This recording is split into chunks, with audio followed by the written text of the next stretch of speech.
is focused on improving emergency planning after 2 reports criticized its response to the 2025 wildfire season.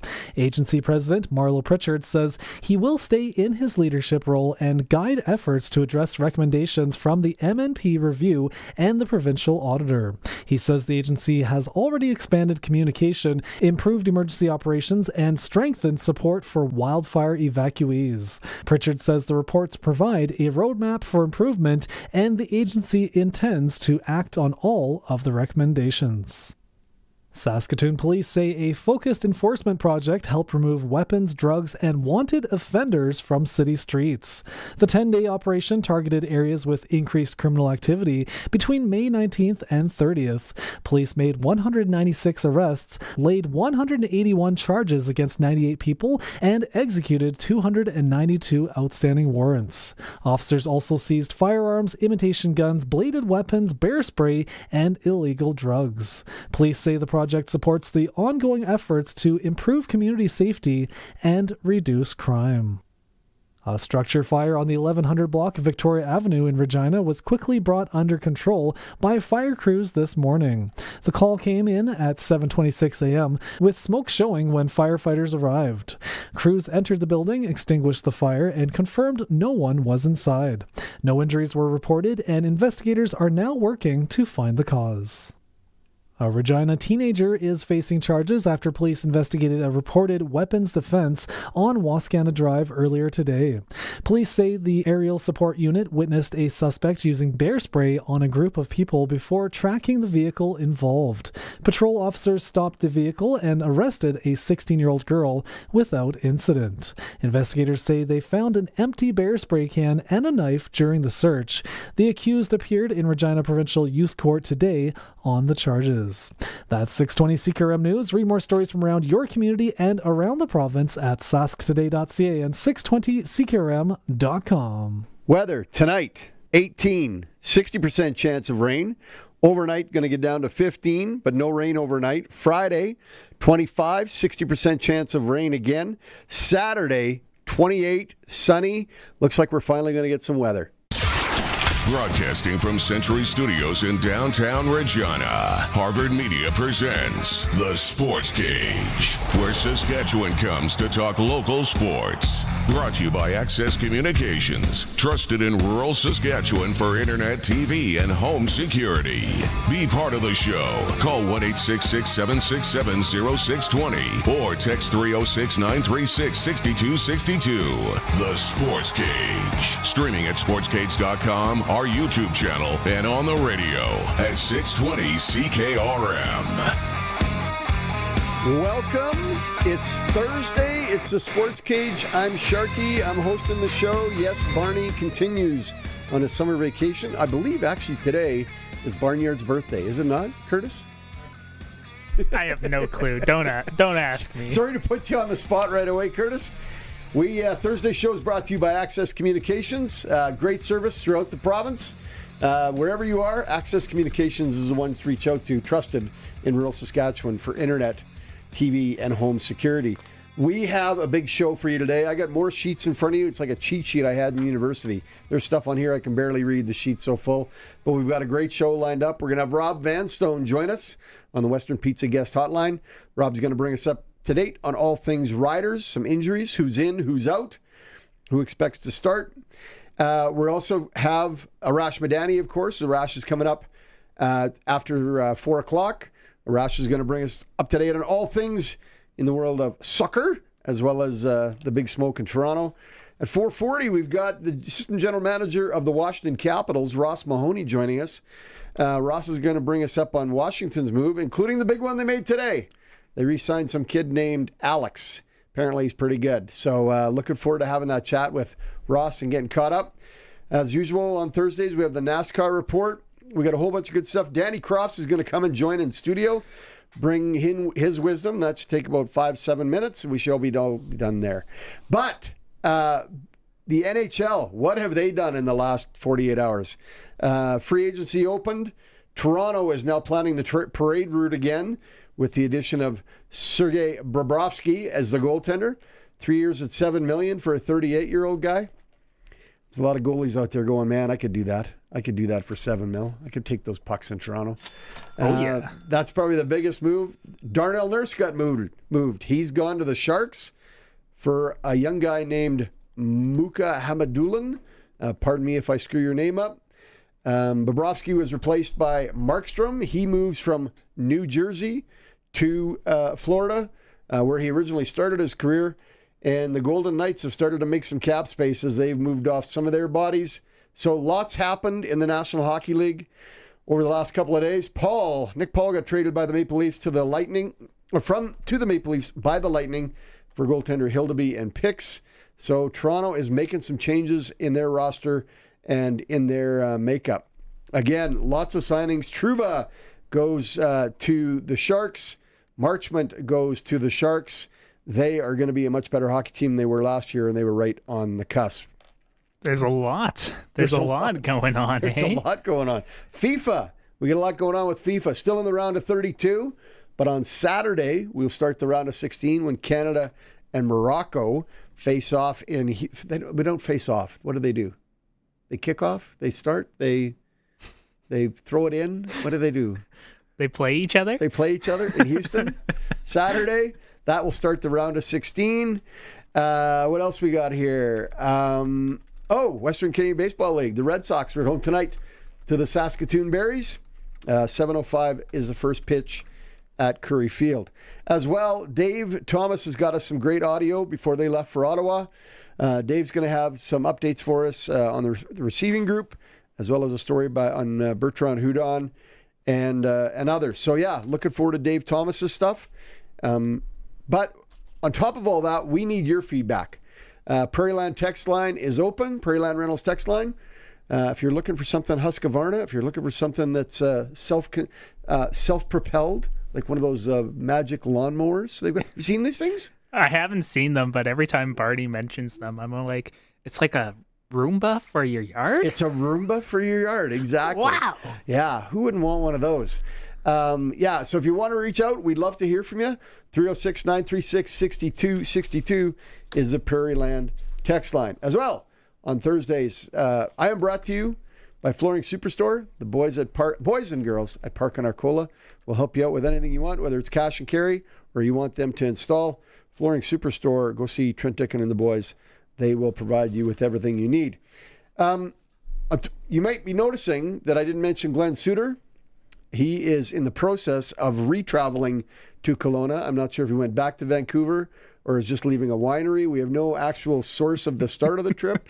But Suits is in travel mode today and was not available. So you'll have to catch Suits next time. He was doing a few wine tastings and then decided to hang out in the lake and slowly drifted away. So just hitchhiking his way back to Kelowna. He's thumbing his way from Osoyoos north to Kelowna, see what he can figure out.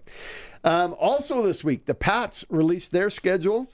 They will start September 18th on the road in Prince Albert, followed by a game the 25th in Brandon.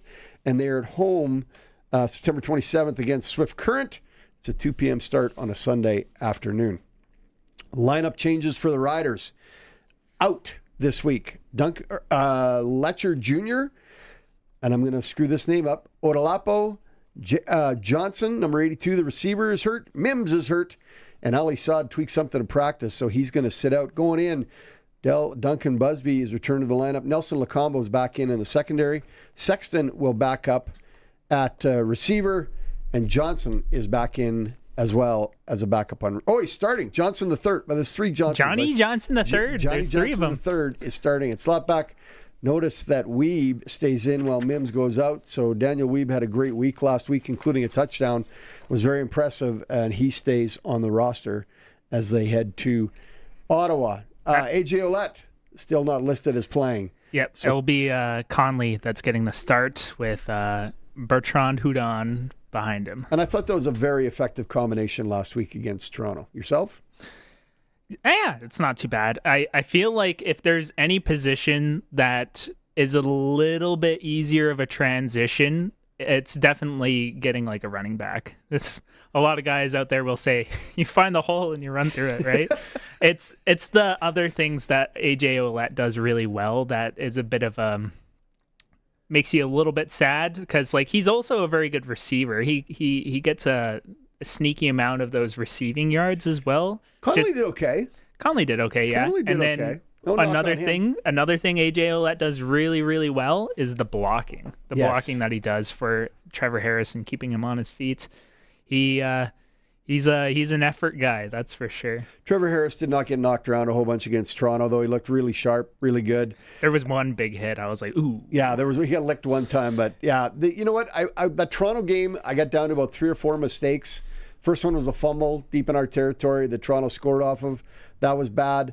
Then there was where we turned the ball. We took a turnover from Toronto, but got called on a face masking penalty and gave it back to them. Yes. Those were 2 significant errors that we gave up the ball or gave up a chance to punch it in, and Toronto took advantage of that. So those are the 2 for me that didn't look that great. But we are not in any way in bad shape. We are a 2-1 football team going to Ottawa, who is 0-3.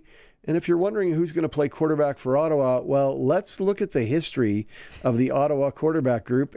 Curtis has done a fantastic job of putting together this graphic, and see if you recognize any of these names. Tyree Adams. Nope, never heard of him. Will Arndt. Dominique Davis. I remember him a little bit. Caleb Evans. Little. Duck Hodges, insurance salesman in North Carolina. Jonathan Jennings was the replacement to Travis Lulay. He's gone. And as we move down the list, Matthew Schultz has an 0-1 record. 27-79 the Red Blacks are since they moved on from Trevor Harris. Yeah, it's a very jarring graphic here with all the stats that since Trevor Harris has left, the Red Blacks have proceeded to only win 27 games, and they lost 79, but they didn't.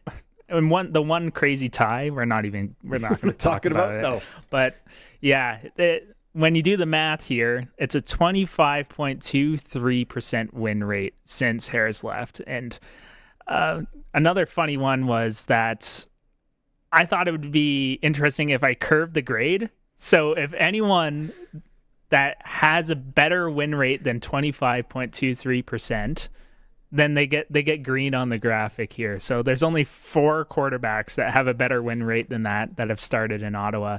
That's Tyree Adams as 1 and 2. That's a 33% win rate there. He looks like the starter. Yeah, Nick Arbuckle went 3 and 7. So that's 30%. So that's better than 25.23. Dominic Davis, he went 3 and 8, so that's a little bit higher than 25.23%. And Drew Brown has gotten the most wins for them at 10, 13, and 1. It's like a 40% win rate, so not ideal. It's definitely the best out of all of their quarterbacks since, but it's very, very telling. And hopefully Jake Mayer can figure it out a little bit, because right now he's sitting at 0-3. But yeah, it's jarring. Seeing those stats all written down like that. What I would ask you then is, what is the Riders' win rate with Trevor Harris at quarterback? Oh, that's actually a good question. Right? He got nicked up a little bit. He did. Banged up a little last year. Jake Mayer played a couple games. Let's see if I can figure it out. Right. All right. We're going to leave Curtis to do some math, see what he can come up with there. What else are we missing today? We're going to have sports sticker. We are going to have the we're going to do the gambling, or the betting, the sprinkle of the day. The little We're going to cover the sprinkle of the day. Toronto's at Calgary tonight. For those of you looking for a CFL game to watch, that'll be going on. It's a lot happening on the Sports Cage today. We are going to head to our first break, and pretty soon we'll come back with our first guest. Rob Vanstone of the Saskatchewan Roughriders is going to join us. We're going to talk about all things Roughriders. I'm sure Rob will sprinkle in a little bit about his dog, and we'll get caught up on everything that's going on with the green and white. This is the Sports Cage on 620 CKRM. Rider Nation lives on 620 CKRM. I'm Dave Thomas, voice of the Saskatchewan Roughriders. Tomorrow is game day as the Riders take on the Ottawa Red Blacks. Countdown to kickoff with Tegan Whitco and Wes Cates is at 2:30. The pregame show's at 4:30, and kickoff with Luke Mullender and I is at 5:30. Saskatchewan Roughrider football on the Cooperators Rider Broadcast Network is brought to you by Claus, Sask Party Government Caucus, Western Ag Professional Agronomy, and Ritchie Brothers Auctioneers. Stream every moment of Rider football at Sportscage.com.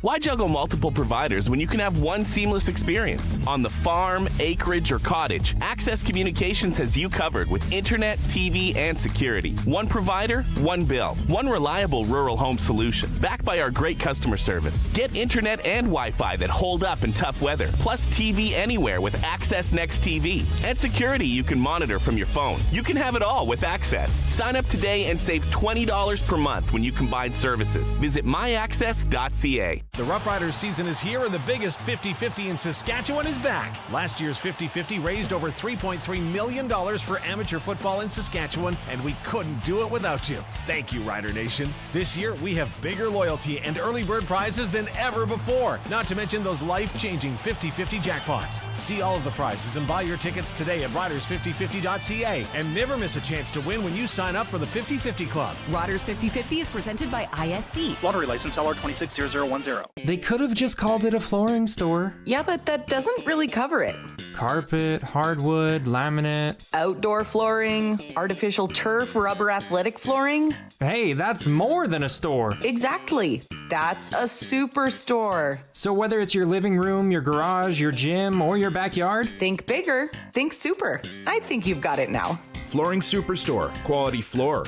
Over 20 years serving Regina and area. FlooringSuperstoreRegina.ca.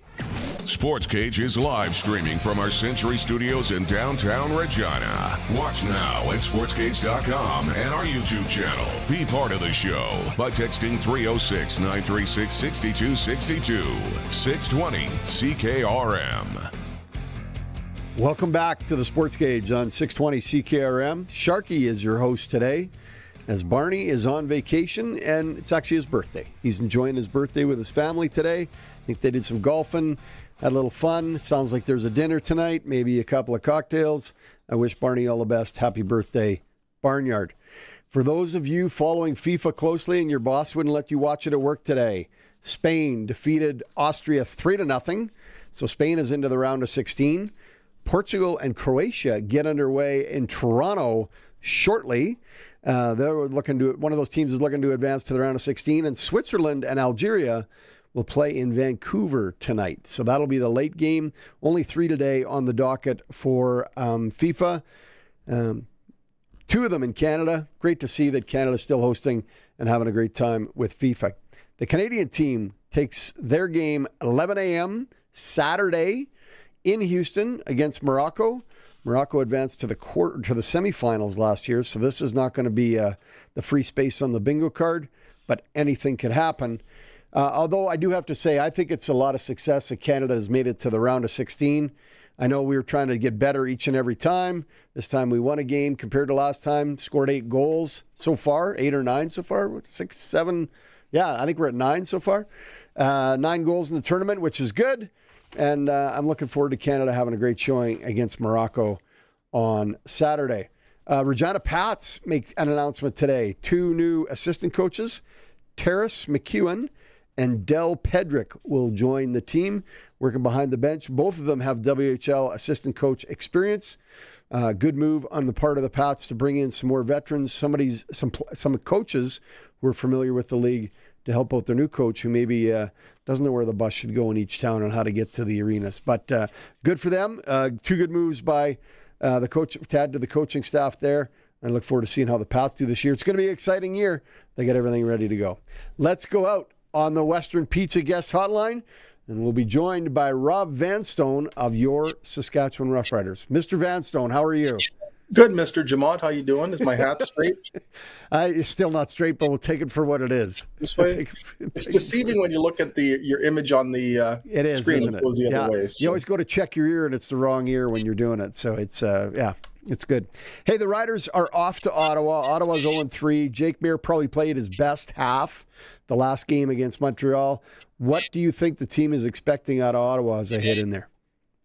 Well, I think an Ottawa team at home hasn't recorded a win yet. I think you're going to face a pretty, I don't know if desperate is the right word at this stage of the season, but one that is certainly starved for a victory. And I thought they gave Montreal a really good run in the second half, as you noted last week. And that's a very tough Montreal team. That's a very tough place to play. So, Trevor Harris has said earlier this week, there's no bad teams in this league. There's obviously various degrees of opposition, but you got to be pretty careful because anybody can bite you. And so I don't think the Riders are. I've heard some talk this week about trap game, and I've never really subscribed to that. And especially this week, I don't think it has any merit because the Roughriders, they've been pretty good at just focusing on each game as its own entity. And after last week, I know they were disappointed with how things went against Toronto. I don't think there's any possibility of a letdown. It's just a matter of how well does the team play on Friday? How well does Ottawa play?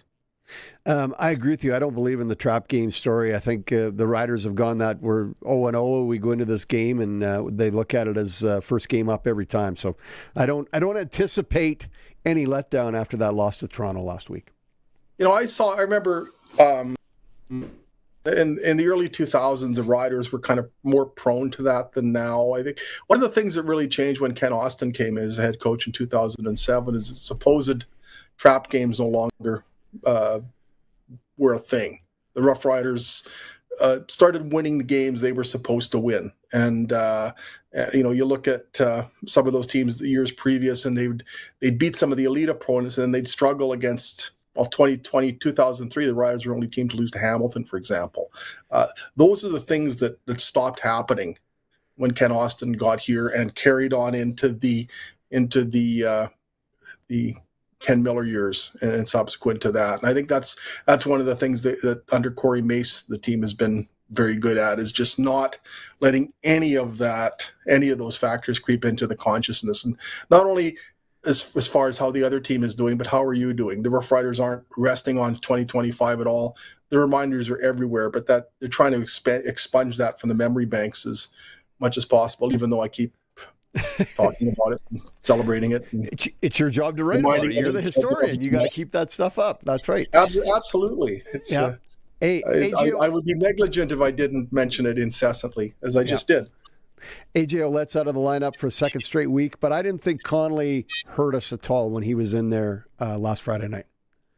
No, that touchdown run was a testament to that. He had an 18-yard run that began a touchdown drive early in the game, and I think he's a running back who gives the team a lot of dimensions. He can break one, as we saw, and he's also can get the hard yards. You always want to have AJ Ouellette in there, obviously, two-time 1,000-yard rusher, and he just helps from so many standpoints. But it's a nice luxury to have when Quali Connolly can come in and play the way he did. And you talked about it earlier in the show, but and we'll talk about it more later. But Thomas Bertrand Houdon is noted for coming through when he's called upon. So that's a nice situation to be in.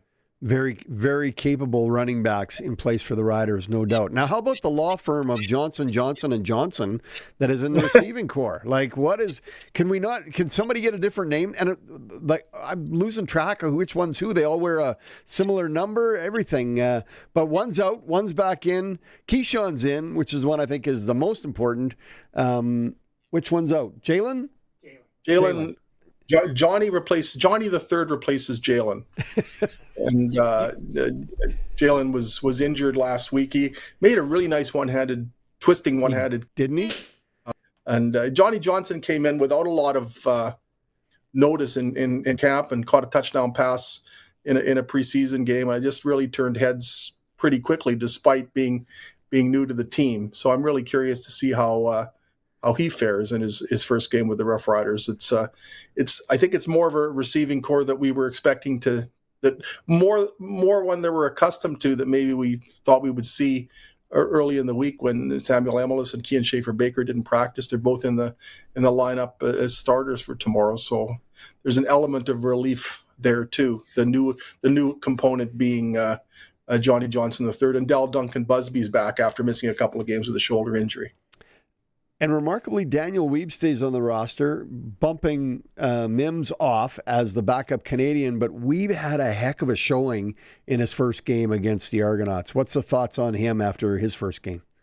Yeah, I mean, he just keeps proving any skeptics wrong, and he's dealt with it throughout his football career, being the size that he is. But came in last week very quickly, caught a 31-yard pass, and caught the touchdown pass, and also returned some punts. And that's kind of what he's done when he's gotten the opportunities. We go back to the preseason game in Saskatoon, the same game in which Johnny Johnson III caught the game winner with less than a minute left. He's just he tends to seize his opportunities, and I think at some point people have just got to stop discounting him on the basis of size and look at the caliber of the player we're talking about here. And he's just getting started. It's a wonderful story.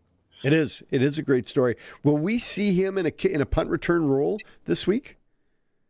Maybe as a compliment to Daniel Sexton, or Matthew Sexton, pardon me. With Sexton on the roster, I would expect him to handle most of the returns with James Letcher Jr. on the injured list, and he looked impressive in the preseason. He began his season in Ottawa at the Red Blacks rookie camp, and is now playing here. Quali Connolly began his season with the Montreal Alouettes, and is now here. So you're seeing you don't see that very often this stage of the season where somebody's already been to the camp with two teams, but we've seen that in two instances in both. I'm just to see Matthew Sexton. It's such a cool story. He's had such a long and career in professional football, and hasn't really gotten a lot of chances to play. And he is so anxious to finally get that shot in a pro football game. Opportunity he had many opportunities in the National Football League, but just didn't get to play in a regular season game. That's a really cool underdog story. It's sort of like a Daniel Weeb story in a way. Here's a guy who's just does not give up and does not listen when people question his size. We get some changes on defense too. Nelson Lacombo comes back in, which is nice. It secures up that secondary, no doubt. But Ali Saad's on the limp. He's off the roster for this game against Ottawa. Yeah, he left practice with a calf injury last week. I'm not really sure what exactly happened there, but he's now on the 6-game injured list, and that's too bad because he was really starting to develop a presence last week against Toronto. Had 3 tackles, one of them for a loss, had a sack, a first-round draft choice last year, and was really establishing a foothold there. And the Roughriders don't have the luxury of another Canadian defensive tackle at their disposal, so it does have some ratio impact as well. But I really feel badly for Ali Saad because he's just such a terrific young man, and he was really starting to come around. In case you're wondering what I'm doing, my dog just rolled over and she wants a belly rub. So I was wondering when the dog was going to come into play. Yeah, where's Candy's paw? Yeah. Hey, Jackson Ford starting again at safety. I love this story. This kid coming off the Rams. Grandpa was the general manager. I just think it's such a great story, and nice to see him get a chance to be a regular starter. Yes, and happy 83rd birthday to the wonderful Alan Ford today. Well, there you go. So Alan and Sally Ford, two such terrific people, and talk about, maybe I'm belaboring it, but that is such a nice story as well. And Jackson, this is his 4th year now, and he's with Nelson Lacombo being hurt early in the year, Jackson got a chance to step in as safety, and I'm sure there's a few receivers in this league who have already become aware of his presence because he's not shy about laying the body on somebody when he gets the opportunity. I love it. Ottawa, what do we expect out of the Red Blacks? We talked about this earlier, that we're not taking this as a trap game, but do you think Jake Mayer's got a little extra bee in his bonnet, or is there any advantage to him going against his former club? I think those things are typically a wash because you could say, okay, well, he knows the Roughrider defensive system, practiced against it, but the Riders defense also practiced against Jake Mayer. So I think those things traditionally even out. I just think he wants to, he's had some opportunities in the Canadian Football League, started in Calgary for an extensive period, and Ottawa's opportunity here, and with Drew Brown being traded, the Red Blacks have shown they really believe in him, and I think it's got to be burning in him to prove that he's worthy of that belief. I think he will establish that in Ottawa. I think he got a bit of a bad rap to a degree in Calgary, and they've certainly got some weapons on that receiving core too. If he can get humming with them, that could be quite a challenge for the Roughriders or for anybody, because they've got some personnel on offense. You know, we talked about that we saw it last week in their game against Montreal, especially in the second half where they lit it up. I actually think Ottawa is going to give the Riders way more of a game than anybody thinks. I picture this being a lot tighter and a lot closer than people expect. Well, even last year, the Roughriders went to Ottawa in early October, and Ottawa was already treading water at that point, and the Roughriders were pretty close to clinching first place overall in the league, and that was a 2013 victory for the Roughriders. That was a tough 2 points to drag out of Ottawa. The year before the Riders went to Ottawa, it was a 22-22 tie. So those haven't been the greatest seasons for the Ottawa Red Blacks, but they have been a tough opponent at home for the Roughriders, so I don't expect that to be any different. If you look at the tendency of the Roughriders, more than 80% of their games stay by a single-digit margin. Rare is the game where you can sit back and relax in the fourth quarter, so I fully expect my anxiety to be acting up into the fourth quarter tomorrow. That just seems to be the way it goes. Is it a Pepto-Bismol anxiety? Is it another Molson anxiety? Which kind of anxiety is it? I'd say it's I need some dog therapy right now. Okay. Calm me down, Candy. Yeah. My fingernails take a bit of a pounding.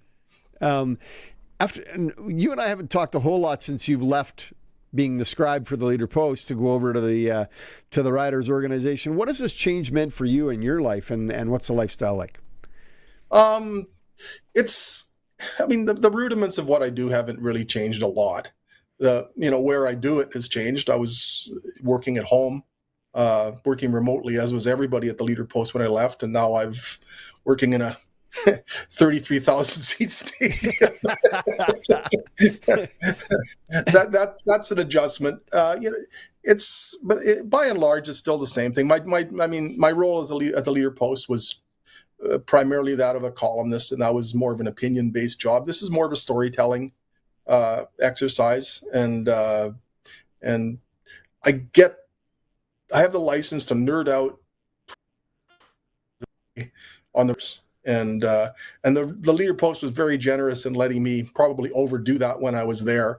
I came up with more Rider statistic and history oriented projects during the pandemic. 10 best receivers, 10 best. That's right. 10 best players pre-1930, everything. Right. So I did all that, but just having a job that allows me that is basically my hobby. That's a pretty sweet thing to be able to do. No doubt. Robbie, I want to thank you for coming on today. I appreciate you joining us. Thanks for all the insight on what we got going on as we face off against the Red Blacks tomorrow night. Enjoy the weekend, and hopefully there's no anxiety over this football game. Yeah, same to you, Robert. We go way back. First time I met you, you were with the Regina Pats in 1988. That's 89. I started in 89. Is it 89? 89. Yeah, that was my first year. It was very early in my coverage of junior hockey. So that's been a few years. You're still young. I'm old, and you're just wrinkled. Telling everybody how old we are. Nice work, Rob. Well done. Thanks, man. You got better skin cream than I do. Thanks, Rob. Take care. All right. Cheers. That is Rob Vanstone of the Saskatchewan Roughriders joining us on the Western Pizza Guest Hotline with all his updates on the Riders as we prepare for the Ottawa Red Blacks on Friday night. We're going to take a break. Come back. There's more in the Sportscage. This is 620 CKRM. Why juggle multiple providers when you can have one seamless experience? On the farm, acreage, or cottage, Access Communications has you covered with internet, TV, and security. One provider, one bill. One reliable rural home solution, backed by our great customer service. Get internet and Wi-Fi that hold up in tough weather, plus TV anywhere with Access Next TV. And security you can monitor from your phone. You can have it all with Access. Sign up today and save $20 per month when you combine services. Visit myaccess.ca. The world is changing. From the misuse of AI and the rise of deepfakes to the dangerous spread of misinformation, It's getting harder for Canadians to separate fact from fiction. That's why having a trustworthy news source is vital. At Global News, we're committed to objective journalism that cuts through the noise. Stick to the facts. Global News, Canada's trusted news. You've always wanted good tires, even back when you had your Diamondback or Kuwahara BMX, taking it off totally rad jumps with your buddies. Now your tires are for your family's safety, which is also rad. Rad drivers go to your local Cooper tire dealer. They carry Cooper Cobra Instinct tires. They bring your car to a shorter stop on wet roads and have decisive maneuvering and sporty performance. Visit your local Cooper tire dealer and ask for Cooper Cobra Instinct tires. If you've got a Steelcraft garage door, you've got a door with parts manufactured and assembled right here in Canada. A door with better insulation and seal, plus a warranty you're probably never going to use. And if you don't have a Steelcraft garage door, you should get one. Don't just hang a door, install a Steelcraft. Turn curb appeal into curb envy. Steelcraft door, Steelcraft door, Steelcraft door. We offer more. Steel-craft.ca. Text CKRM 306-936-6262. Powered by Prairie Land Rentals. From power tools to skid steers, they probably have what you need for your job. 600 Albert Street, where you deal with the owner. It's time for the Sports Ticker. Brought to you by Reliance Heath Water Heater Rentals. Rent a water heater and water softener starting at about $1.20 a day and get $400 when you switch to Reliance Heath. Regina Pats released their schedule. They start on the road on September 18th in Prince Albert, followed by the 25th in Brandon, week apart. And then on the 27th, they host Swift Current Sunday afternoon at 2 p.m. Chance to get your tickets. Be ready for Pats season as it starts up in September. Pats also made 2 announcements today on assistant coaches. Terrace McEwen and Del Pedrick are joining the Pats bench. Both of them have Western Hockey League experience. Great move by GM Durkach there. Canada, FIFA could advance Saturday at 11 a.m. They face Morocco. This will be their toughest test by far in FIFA in the round of 16. Morocco was a semifinalist 4 years ago. What else we got today? Oh yeah, rest of FIFA. Spain today beat Austria 3-0. They advanced to the round of 16. Portugal against Croatia tonight in Toronto, and the late game has Switzerland and Algeria in Vancouver. Western Canadian Baseball League Saskatoon Berries are at Regina tonight. At Curry Field, 7:05 is first pitch, and the Weyburn Beavers are at the Sylvan Lake Gulls tonight. CFL, Toronto's at Calgary. That's your first CFL game of the week. Earlier, before they left for Ottawa, Dave Thomas was able to get a one-on-one with Thomas Bertrand Houdon, who is the running back behind the running back, part of Saskatchewan's running back threesome, three-headed monster, and had a chance to talk to him.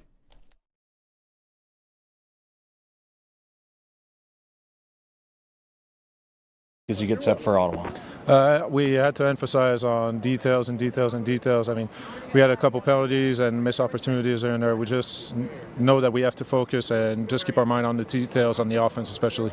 One of the things that's been a constant detail is that the offense seems to experience little lulls in games. They don't last long, but they're noticeable. Have you noticed them, and how do you fix them?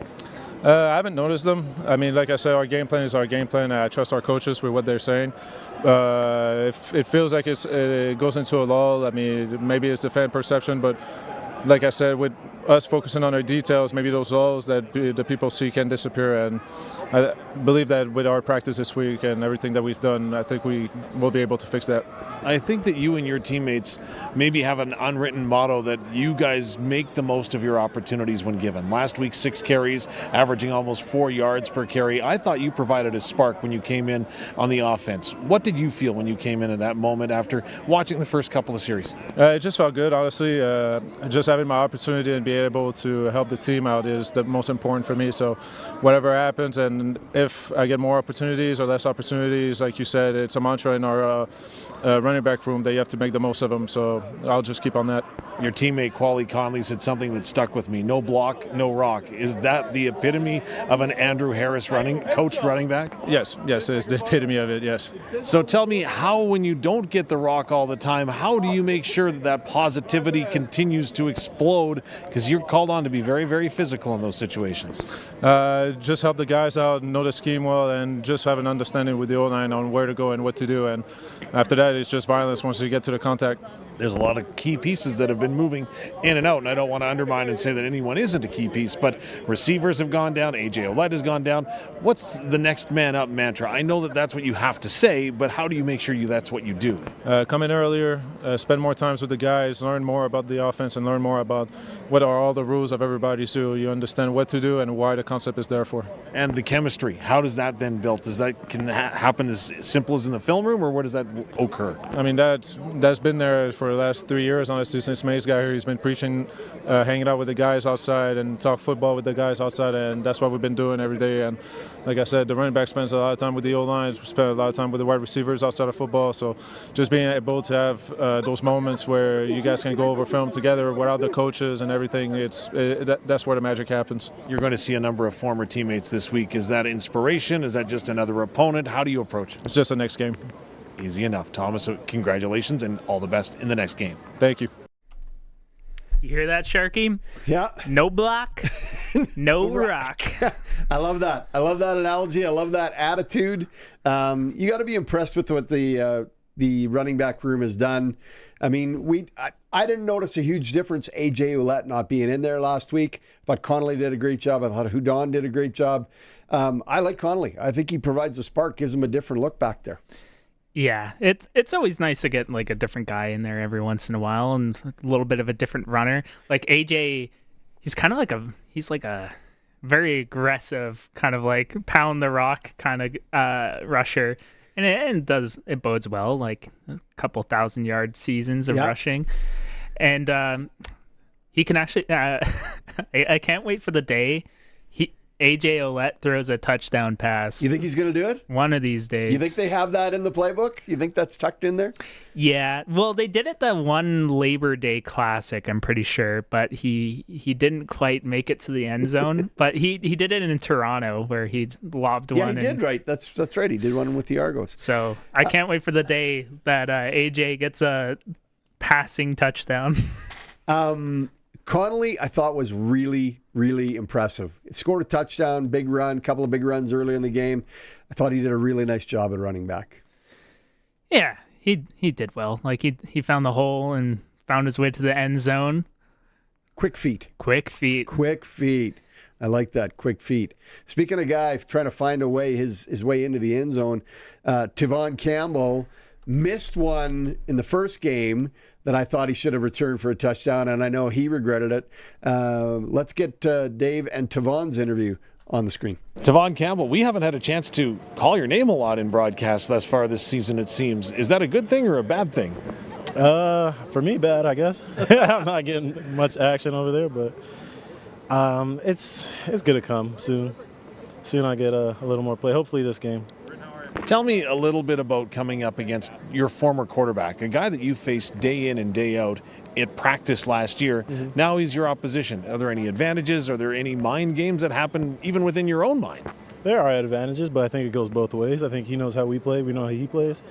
And, it's mind games. You just got to play mind games with him and try to play around, get in his head. And hopefully, I mean, we know from practicing with him all year, last year, we gotta execute. We gotta know what he does and what he does good and execute on that. You are a defense that prides yourselves in taking the football away. Mm-hmm. You've had just one interception through the first 3 games this season so far. Is this something that we should be worried about? Oh no, not worried, but it's still not up to our standard. We should have like at least 7 or 8 picks, but we just dropped so many. It's just like missed opportunities left out on the field, so we just got to capitalize on the ones that come to us. the defensive backfield has been kind of in motion, if you will, with the number of guys in and out. How has the assimilation of the new faces gone within the defense? Good. I mean, they're vets, know how to play ball, and just got to adjust to the system, which they already know. So, I mean, we're good. It's not like we're throwing rookies out there and at every new position. We just got to execute the game plan. Chad Kelly executed his game plan against you last week. What's been the point of emphasis this week preparing for Ottawa? Just limiting the quarterback and the explosives and, playing our style of defense, playing rider football, and really just, going out there and winning the game, not winning a quarter, not winning a half, winning the game. Lastly, we media people, we like to make a big deal. We've already talked about Jake Mayer coming up against him. The number of familiar faces they're going to be. Is this just another opponent, though, or is that the way you have to approach it this week? Just another opponent, man. It's so different when you go to a new team because it's a new system, it's new coaches, it's new. You might be playing a new defense, new offense, so you're technically just a new player, and you really got to treat it like that. Obviously, I'm not saying, guys are X's and O's. A lot of guys bring their style of play to the game, so you got to account for that. But at the end of the day, it is football, and you got to just play what you know and cover what you can cover. Devon, appreciate your time. All the best this week. Appreciate it. Got to get more picks, Sharky. Yeah. Got to get more picks. Need 7 or 8 by this point, not 1. Yeah. Good to hear that that's their expectation, though. You don't want them just we want to knock down and make tackles. No. Yeah, right? for sure. When defensive coordinator Joshua Bell was on the show, that was one of the things that they're kind of talking about. It's like, man, that should have been a pick. When we're talking about Antoine Brooks Jr. and they're a hungry defense. They're always looking for the ball, and historically, I guess the last couple of seasons they've been leading the CFL in takeaways in that regard. I have to actually get the actual stat up, but they were leading in interceptions 2024 for sure, I believe. But I thought in 2025 as well, but don't quote me. I'm not Rob Vanstone. I don't know every statistic off the top of my head. I can't ring it off the dome. I'm not as good as Rob. We have some rider updates in terms of the roster for tomorrow night's game in Ottawa. Duncan Busby is back in. He'll start at wide receiver. He's backed up by Sexton. Nelson Lacombo is back in the secondary. Jackson Ford will play safety. Lacombo will play halfback. Jalen Johnson is out, but he's replaced by James Johnson III, who's in. Johnny Johnson III. Johnny Johnson III. The law firm of Johnson, Johnson & Johnson on the receiving corps. Mims takes a seat, but Daniel Weeb stays in, which is nice. He had a heck of a game. Letcher Jr. goes to the 6-game injured list. Odolapo goes to the 1 game. And Ali Saad also goes to the 6-game injured list. He's replaced by Adams. Adams will step back on. Devin Adams will step back on as a defensive tackle for this game. So some changes for the Riders in the lineup, and but yet some of the key people that we expect to see are still going to be there as they take on the Red Blacks Friday night. We're going to take a break. When we come back, we got more interviews with the Riders. This is the Sportscage on 620 CKRM. The Country Music Rewind with Colin Lovequist. We're taking you back to the year 1995 with the 25 biggest songs, heavyweight American superstars, breaking new outlaws, and a ton of incredible homegrown Canadian talent. All on your Crawford's No Frills Country Music Rewind. The Country Music Rewind with Colin Lovequist. Brought to you by Crawford's No Frills. Saturday afternoons at 4 and Sunday afternoons at 1 on Country's greatest hits, 620 CKRM. Why juggle multiple providers when you can have one seamless experience? On the farm, acreage, or cottage, Access Communications has you covered with internet, TV, and security. One provider, one bill. One reliable rural home solution, backed by our great customer service. Get internet and Wi-Fi that hold up in tough weather, plus TV anywhere with Access Next TV. And security you can monitor from your phone. You can have it all with Access. Sign up today and save $20 per month when you combine services. Visit myaccess.ca. Give your crop the best chance for success with Power Rich Fertilizer. Power Rich packs a punch with the most nutrients possible in every liter of foliar.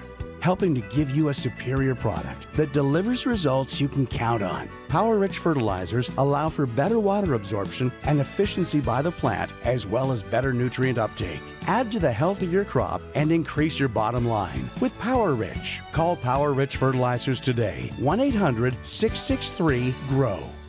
Did your buddy Kyle invite Joe, who brought Paul, to watch the big game at your place? Sweet. We've got a Mike's for every hard lemonade lover. Original hard lemonade in different sizes. Whoa. Strawberry or mango hard lemonade if you're mixing things up. And there's more? And the Mike's Harder Mixer when it's hard to choose just one flavor. Mike's Harder 7% lemonade. When life gives you lemons, make lemonade. Enjoy responsibly. Must be legal drinking age. Did you know you can get endless streaming and live entertainment anywhere in Canada? Now wait just a moose a minute. You can, thanks to Glassers TV, your SaskTel authorized dealer. So cross that border to Flin Flon, Manitoba, and your shows come with you. Why stop there? Head to Vulcan, Alberta, or heck, even St. Louis du Ha-Ha, Quebec, the town with exclamation marks in its name. See Glassers TV, your SaskTel authorized dealer, for details on Max TV Stream, internet, and cellular service. Oh, hey, Cal. Hey, dude. Hey, Cal. Hey, dude. Cal, have you been out in the sun too long again? No way, dude. Just chilling and vibing in my new shoes from Cowtown. Ah, I see you're wearing a pair of Hey Dudes. That's what I said. Hey, dude. Everyone's wearing these shoes. Easy to slip on, comfortable, and they're the lightest shoe ever made on planet Earth. As someone who weighs a metric ton, I can appreciate that. That's a lot of weight on these four knees. And they look great for guys and gals. The reviews are off the charts. So many styles, colors. They're just a good-looking shoe. And it's fun to say, hey, dude, check out my Hey Dudes, dude. See? Totally fun, dude. In town, out of town, for all your Western wear, it's gotta be Cowtown. Shirts and hats, boots and belts, over 7,000 pairs of jeans, and a great selection of Hey Dude shoes. Cowtown Canada on Facebook. You know, dude, these Hey Dude shoes are pretty rockin', dude. Yeah, straight guy, it's only cool when I say it. Saskatchewan, it's time to talk sports. Sportscage is on the air. Be part of the show. Call 936-6262 or toll free 1-866-767-0620. And we're always online at sportscage.com. 620 CKRM. Welcome back as we're watching a little bit of the prep for Croatia and Portugal. And they go off tonight in Toronto. Now the thing is the march to the stadium, the fan march to the stadium. How big can you do it? What's it going to look like? Norway does the row thing. I was seeing that out of the corner of my eye. That's pretty cool. It was. Croatia had this huge, I don't want to call it a tent that was just moving down the street with everybody underneath. Who knows what Portugal's going to have. I've heard that there's a lot of the Portuguese fans in Toronto, or a lot of supporters. Missing Scotland. Would have loved to have seen Scotland advance, but not to happen. I'm sure a few bars and pubs wherever they would have played would have enjoyed it as well. The Guinness would have been dry. Yeah. Gone. Scotland was drinking. Oh, no, wait, sorry. That's Irish, That's Irish, yeah. What is the Scottish beer? What is the Scottish beer? That's a good question. If you know it, 1-306-936-6262. What is Scotland's beer of choice? What have you got? Scottish ale. Scottish ale, Malt. That's all you've got? Scotch? We know they like their scotch. Hey, you know what else they like? They like to place the odd wager on a game or two. What do we got for our sprinkle of the day? We like to do that too, Sharky. We do like to do that too. What do we got? Bring it up on the screen, because I don't have the ability like you do. Oh, you put that on the small screen. I can't see that. What are you doing to me? I can make it bigger for you. Give me like 2 seconds. Can you make it bigger? Okay. I don't have the mouse. I give the mouse to you. You're just going to have to squint your eyes. Oh, man. Can I zoom? There we go. I got it bigger. Okay. Ooh. Toronto. Calgary tonight. The CFL. 60.5 is the over or under. After what Toronto did last game, I would take the over. They Chad Kelly can play. And he can throw the ball. I'm laughing so hard at the over-under on Sports Select. It's slowly been creeping up every week. It has. So, like, I think it was always set at, like, 51.5 initially. Yeah. And, like, almost every game has been over. Yeah, so, we've had games in the 70s. Yeah. So now it's set at 60.5 here. So this is where it's like, okay, that's pretty high over-under. The tie's 320. I still take Toronto in this one. Yeah. They look good. They look really good. I want to double check some scores here, Sharky, for this over-under. Okay, So what do you got? Calgary versus Winnipeg in week 1, it ended up being 58 points. And then Toronto versus Montreal in week 2 ended up being 67 points. And then in week 3, Toronto put up 44 against Ottawa on their own. So yeah, that was a 68-point game. And then Calgary against us, Saskatchewan, was a 77-point game. So they've been pretty high scoring. And then Calgary also would have been over against BC, 41-33. So that's a 74-point game. So clearly, the over is the way to go. I would take Toronto on the road. Saskatchewan, I notice, is a favorite by 6 against Ottawa. I don't know. Tough one. And the over-under there is 57.5. Again, take the over. Sports Select, you can generate it right on a QR code right on your phone. Take it into any Sports Select retailer, and they'll print your ticket out there right for you. Or you can do it the old-fashioned way and fill out the card at any Sports Select retailer and pick your scores from them. So there's your sprinkle of the day from Sports Select. Barney, I don't know where you're at or what you're gambling on today, but I'm sure you're putting money on something. He needs it. Needs a little birthday money. He needs a little birthday flash cash. Yeah. Barney's a little short flash cash for his birthday as he's away with his family on vacation. We have had a great show. The first hour been unbelievable. Rob Vanstone coming in, bring us up to date on everything Saskatchewan Roughrider. Hey, and you know what? We need some comments on last night's Canada Day fireworks. What are your thoughts? Were you out there? Were you sitting out there watching them? Nope. I was enjoying a nice night in. I was honestly, I was mentally prepared for a full week, and then I found out real quick that we weren't doing anything. And it was Canada Day on Wednesday, and I was like, oh wow, bonus day off. So you made a Curtis Day, did you? I had a Curtis Day. I just chilled at home. I was enjoying the fruits of my labor. I was getting max value out of my rent. That's what I love to do. So honestly, it's it's one of those things. I used to always go to the Banff and Canmore parades for Canada Day back when I lived in Alberta, but I was like, nah, I'm just seems like a long drive for one day. Yeah. Yeah, one of Seems those like things. a long drive for one day. It's cool, though. It's very cool. The feedback I heard was the fireworks were great last night. Fantastic work by the fireworks team for Canada Day to put that on in the city of Regina. Nice work and nice way to celebrate Canada Day. The weather wasn't unbelievable, but it also wasn't as rainy as everybody predicted. I did not have a terrible Canada Day, but I was in the mud helping a friend with some livestock work. So, yeah. In the mud. Getting your hands dirty there, I was Sharky. getting my hands dirty, getting my rubber boots dirty, and helping them clean up a little bit. So, all good. Ladies and gentlemen, this is what a hard-working man looks like. Yeah. Down and dirty in the mud. Yeah, and the guy says, bring me one more Pilsner. I need that before we carry on. Coming up in hour 2, we've got Arash Madani joining us with all his feedback of what's going on in the Big Smoke. And in the second half of hour 2, we have a special guest in Ross Mahoney, who is the assistant general manager of the Washington Capitals. He's going to bring us up on all things Washington. We can't ask him too many questions about other teams around the league because he doesn't really care what other teams are doing. He's only concerned about the Caps. But he will update us on the Caps and their big signing today. Yeah, 22 seasons now for Alexander Ovechkin. Now, you had an interesting stat. There are 10 guys that have played 23 or more. Yes. Where did it go? I had it up a little bit. Because Alex doesn't make the top 10 yet at 22. No, he is the second longest active career right now. He's behind Brent Burns. So Brent Burns is at 22 seasons, but Alexander Ovechkin's 22 seasons currently because he hasn't quite got there. But yes, in the top 10 of longest NHL careers, if you want to crack it for seasons at least, you need to do 23 seasons. And it's interesting that 3 guys in that top 10 all have their roots in Saskatchewan at some point. Mm-hmm. There you go. There's your little tease. There's your tease. We'll crack into it a little bit more. There's your tease, so you can try to figure those out. We're going to break for the news, and we come back. Arash Madani is going to join us. This is Sportscage for 620 CKRM.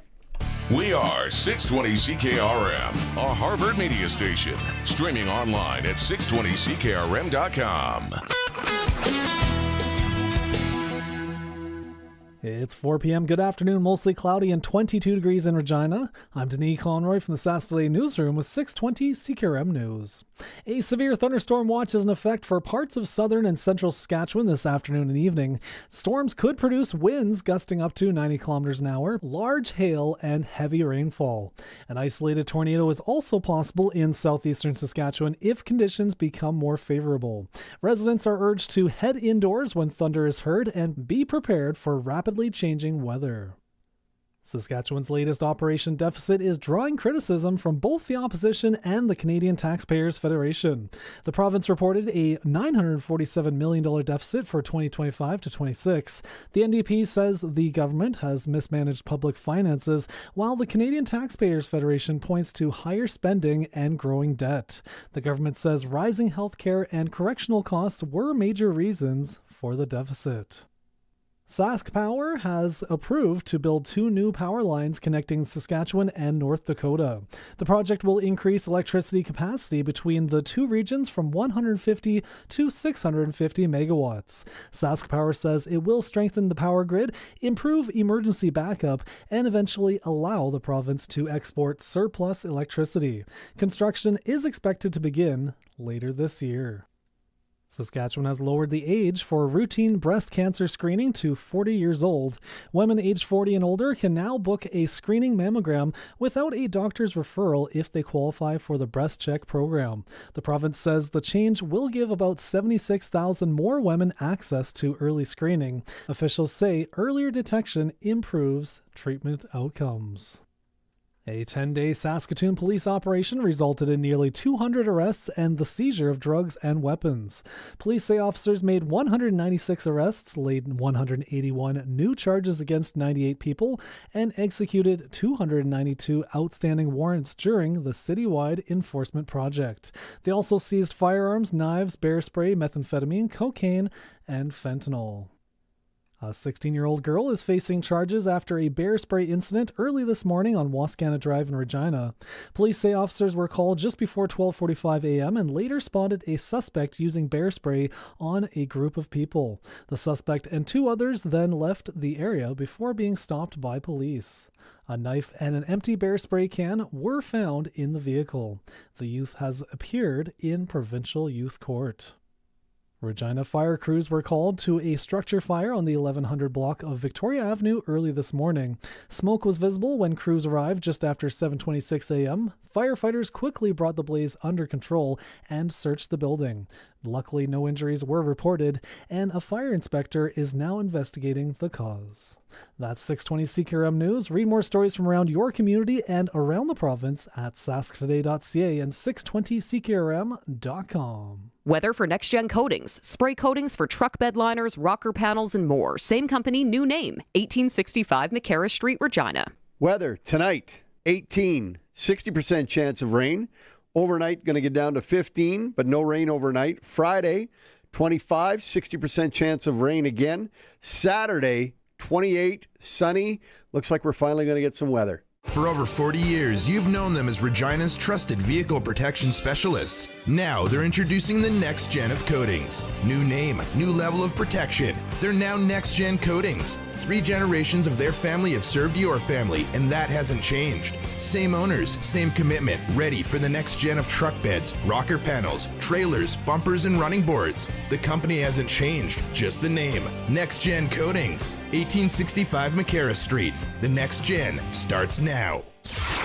Broadcasting from Century Studios in downtown Regina, Harvard Media presents The Sports Cage, where Saskatchewan comes to talk local sports. Brought to you by Access Communications, trusted in rural Saskatchewan for internet, TV, and home security. Be part of the show. Call 1-866-767-0620 or text 306-936-6262. The Sports Cage. Streaming at sportscage.com, our YouTube channel, and on the radio at 620 CKRM. Welcome back wherever you are joining us. It's a Sports Cage on 620 CKRM. I'm Sharky, your host today. If you're wondering where Barney is, so are we.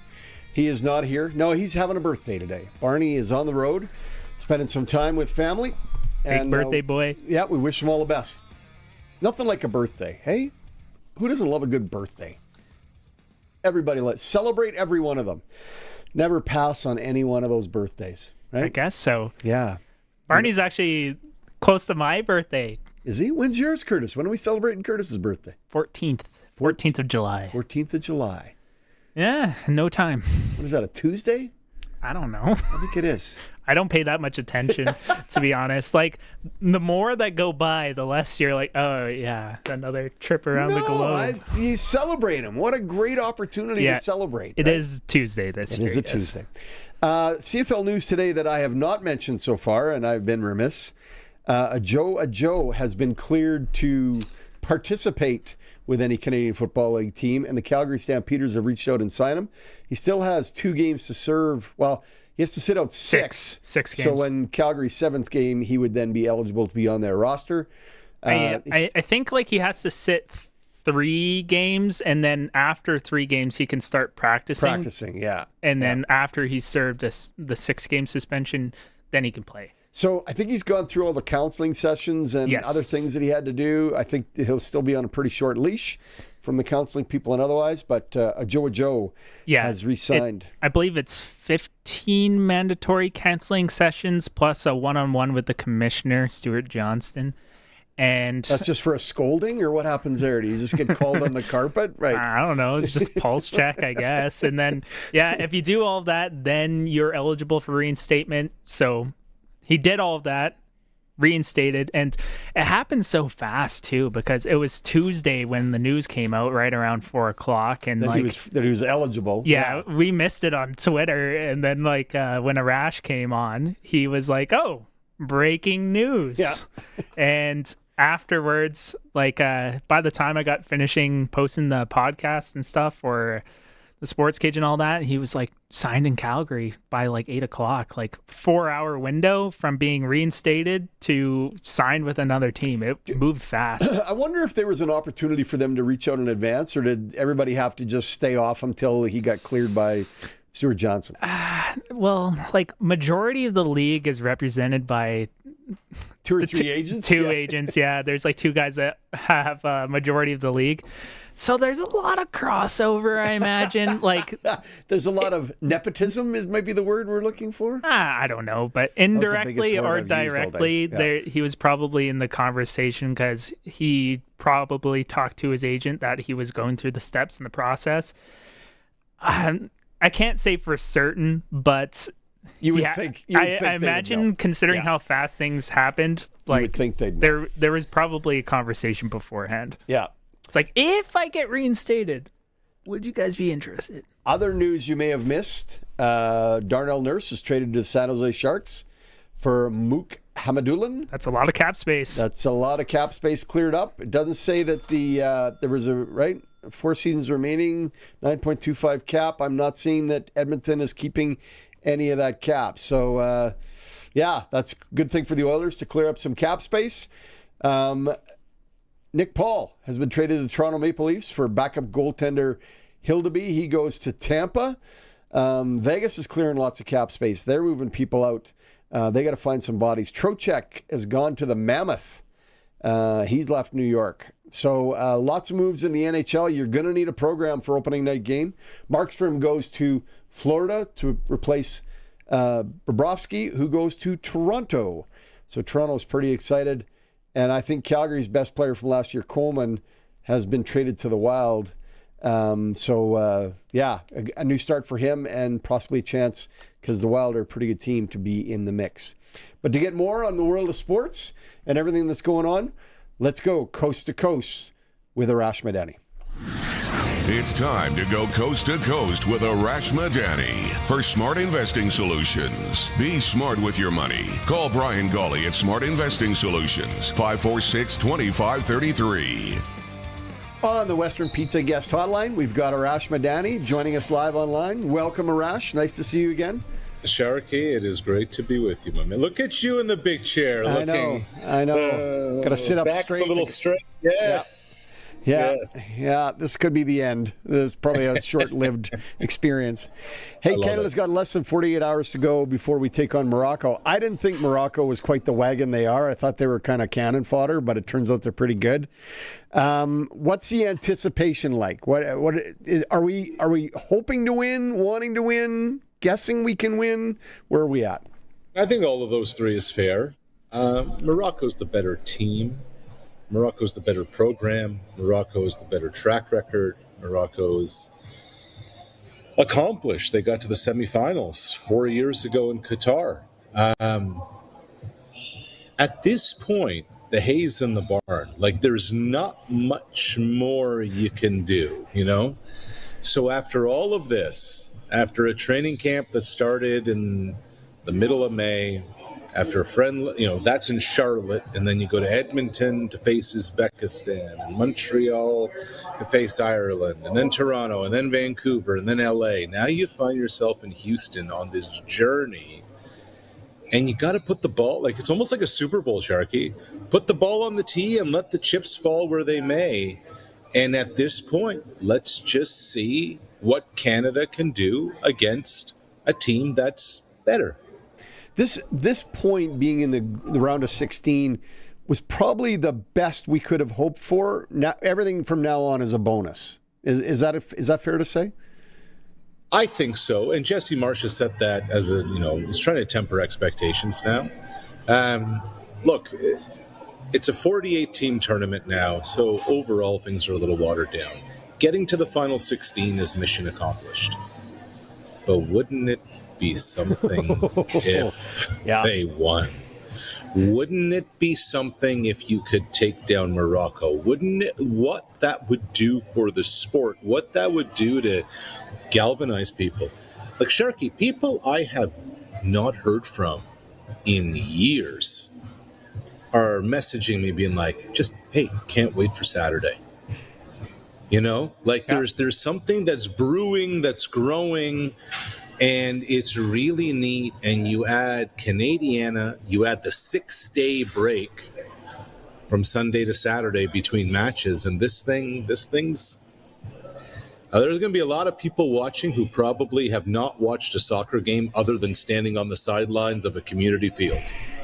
Well, I got to tell you, I got invited out by some friends last weekend to watch the soccer game, and one of my buddies wrote in the chat, never in our group chat has there been let's get together to watch a soccer game till today. Never have you probably even mentioned soccer in the group chat.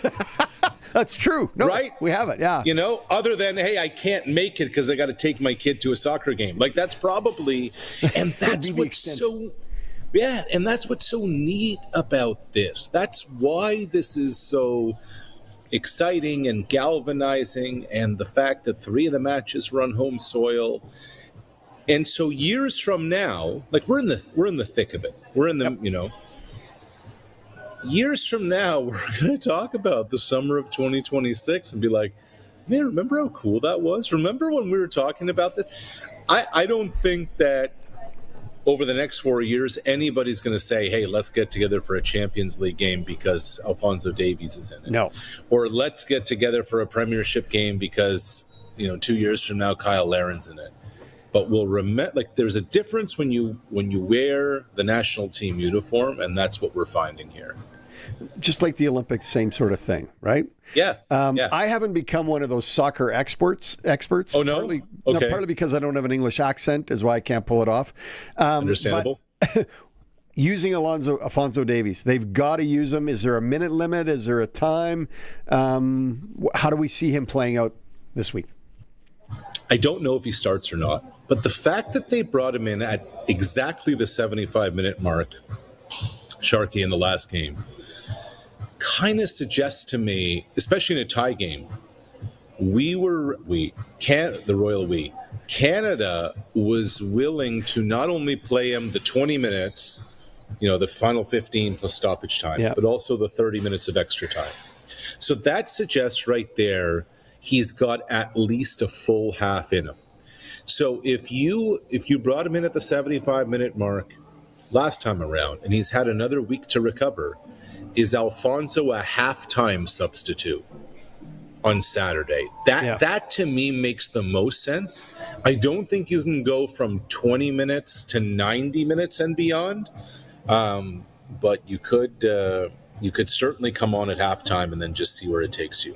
Yep, I agree with that 100%, right? He's going to play half, but not the whole game. So, Blue Jays are off today before taking on Seattle this weekend with a 3-game series. Bo Bichette returned to Toronto. Got a great welcome at the ballpark, as you would expect. Was a little emotional, too. It was a little emotional. Yeah. I don't know if those were real tears from Bo. I don't know if those tears of, oh, God, I'm playing for the New York Mets now. What have I done to myself? Bo is an emotional guy. Look, he grew up in this organization. They got to the World Series. He took his lumps. He had success. I really think that Bichette, up until maybe the end of the 23 season, maybe even midway through 24, thought, hey, I'm going to be a Blue Jay. Maybe not for life, but I'm going to be signing an extension. But then when they gave his best pal, Vlad Guerrero, $500 million, I think the writing was on the wall for Bo. There's not going to be enough room for the two of us. And look, they got to Game 7 of the World Series together. Two dudes who came up together, single A, double A, triple A. They won minor league championships together. Bo and Vlad were kind of Batman and Robin, for a long time. And, Bo got paid to go to the Mets. And it's a business and all those things, Sharky. But, we're human too. And when you show up, when you get drafted at a high school by an organization, and you come back, especially a market like this one, where Blue Jays love their stars. The human side. Yeah. The human side of it comes out. The part that was interesting to me in that applause that we saw in that video was it was not only the fans, but it was the Blue Jays players that were on their feet too. The guys who played with him recognized he was a good teammate. Yeah, it was interesting. It comes in for his first at-bat of the second game of the series. After all the hoopla of night one. Yep. Kevin Gausman's on the mound. And look, there are a lot of people in the ballpark the second night who weren't there the first night. And they wanted to show. And so what does Gausman do before Bo comes up? He kind of looks at the baseball, takes a while, and then throws it into the dugout. Kirk comes out, gets a ball from the umpire. They toss it. Kirk takes his time to get back behind the plate just so Bo could get his flowers again. That tells you, like a vet like Gausman, that shows respect. Yeah. And that's all you really needed to know about the respect level that Bichette had with those guys. CFL this week, we start tonight. Calgary hosts Toronto. I'm not going to lie to you. I knew Chad Kelly was good, but I didn't realize he was as good as he showed last week against the Riders. I got a call from somebody after week one, like Toronto's first game, and they said, Chad Kelly's back. They said Chad Kelly can do all the things the old Chad Kelly could do before the controversy, before the injury. He's, leading this team, and you're starting to see it. Like the throws he made in that game against the Riders, the poise that he has. And the other thing, maybe most of all, Sharky, is that he's not gun shy. No. Right? Like there's no thought. They gave that leg November of 2024 until June of 2026. Yeah, 19 months. Yeah.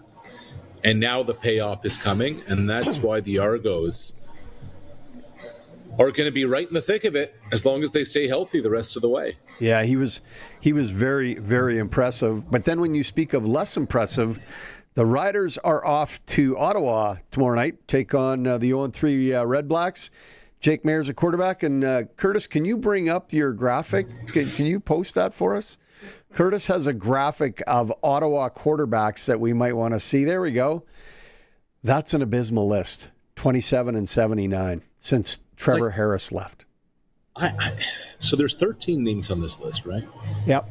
So if I were to ask, not a diehard, like a hardcore CFL fan, who is Will Arndt?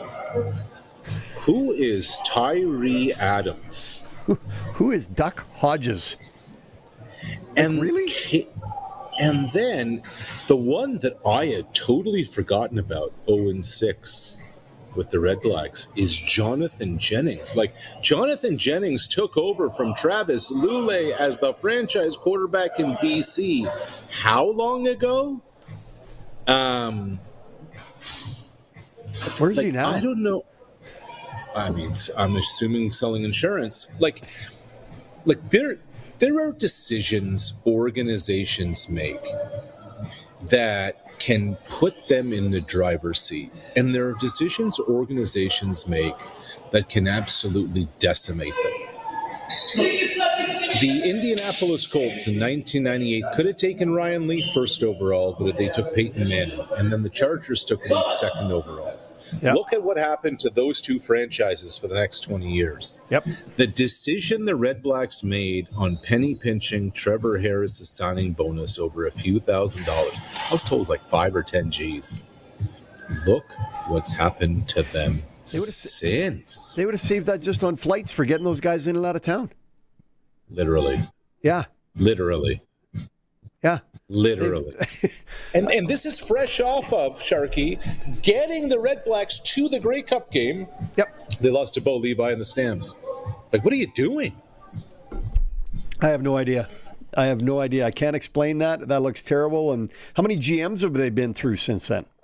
Yeah, a few. Let alone coaches, right? Yeah. Quarterback coaches, offensive coordinators. Yeah. Everybody. Corey McDermott gets the axe as a BC special teams coordinator. He's not the reason they're 0-3. He's not the reason they're 0-3. And they got to get it together. Like, they have the best quarterback, well, maybe the number 2 quarterback in the league, but among the best quarterbacks in the league. 0-3 is never the start you want. It is not catastrophic, but there has to be some urgency there in BC. There's no question about that. I don't think it's the right fall guy. And with all they got going on, I don't. That's all it is, right? With all they got going on with Kelowna and what they're doing there, there's a chance to shine and sparkle. That's the disappointing part, is they're laying this egg. Yeah, no question. Speaking of 0-3 and 3-0, who had the Elks at 3-0 on their bingo card? Not me. Yeah, I know. It's just amazing. How wrong so many of us were about Cody Fajardo. Me included. And me. Yep. Even when he won the Grey Cup for Montreal, I'm like, okay, well, this isn't sustainable. But it is. So I tell you, it's amazing. Like, I still think Trey Ford's going to be a good quarterback. Don't get me wrong. But you need a vet in that mix to run your team. And the vet that they have is really the guy. Yeah. All right, Toronto, have they planned the parade route now that they've signed Bobrovsky? It might be the most bizarre contract for what, a 37, 38, 39-year-old? 38-year-old goaltender? 3 years, $7 million per. I'll tell you though, Sharky, speaking of parade route in Toronto, Google, Twitter search, Portugal fans Toronto. This entire city right now has been taken over in red. It's Smoke Lisbon. bombs and cheers. It's downtown Lisbon. It's awesome. And the last big thing to happen, Toronto, Kawhi Leonard. Like, what's going on there? So 7 years after the championship, 3 major knee injuries later, an ACL reconstruction later, they signed so in his age 35, 36, 37 year, he's going to take up a third of their salary cap. It might be the most moronic deal I have seen, just hoping to rewind the clock. Just hoping to spark that old love interest and bring it back, aren't they? Yeah, we're just chasing ghosts, Sharky. I don't get it. Yeah, in both cases. Well, look at it this way. Maybe they're going to call us next. We might be coming off the there bench you go. to play for Off something the in bench. Toronto. I love it. Arash, this has been awesome. I appreciate your time today. I know you're headed to the game. Have a great time, and we'll talk next week. All right, bud. Great to see you. Thanks. Thank you.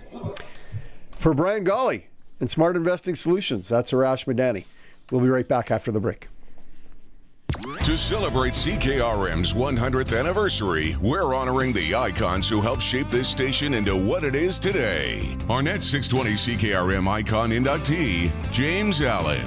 Here's a James Allen behind the mic moment with James' daughter, Bobby Allen. Manfred and him had a couple of decade-long friendship. Manfred was a staple at our house. Every weekend, Manfred was over. He had a car, or my dad had a car he was working on, or they would work on a car, somebody from the radio station. They loved to tinker. And my dad also, during the time that he was at CK, had gone to SciAst and taken a motor vehicle repair diploma course. Him and Manny would get together and he would teach Manny rebuild engines, and they had a real love of the media and cars. They would talk current events for hours. So it was a great relationship. His kids were always over, and I babysat Manfred's kids as well. I remember my dad teaching Manfred's son how to ride a bike. Like, we were very close. To hear the full extended interview, visit our 100th year page at 620ckrm.com or sastoday.ca.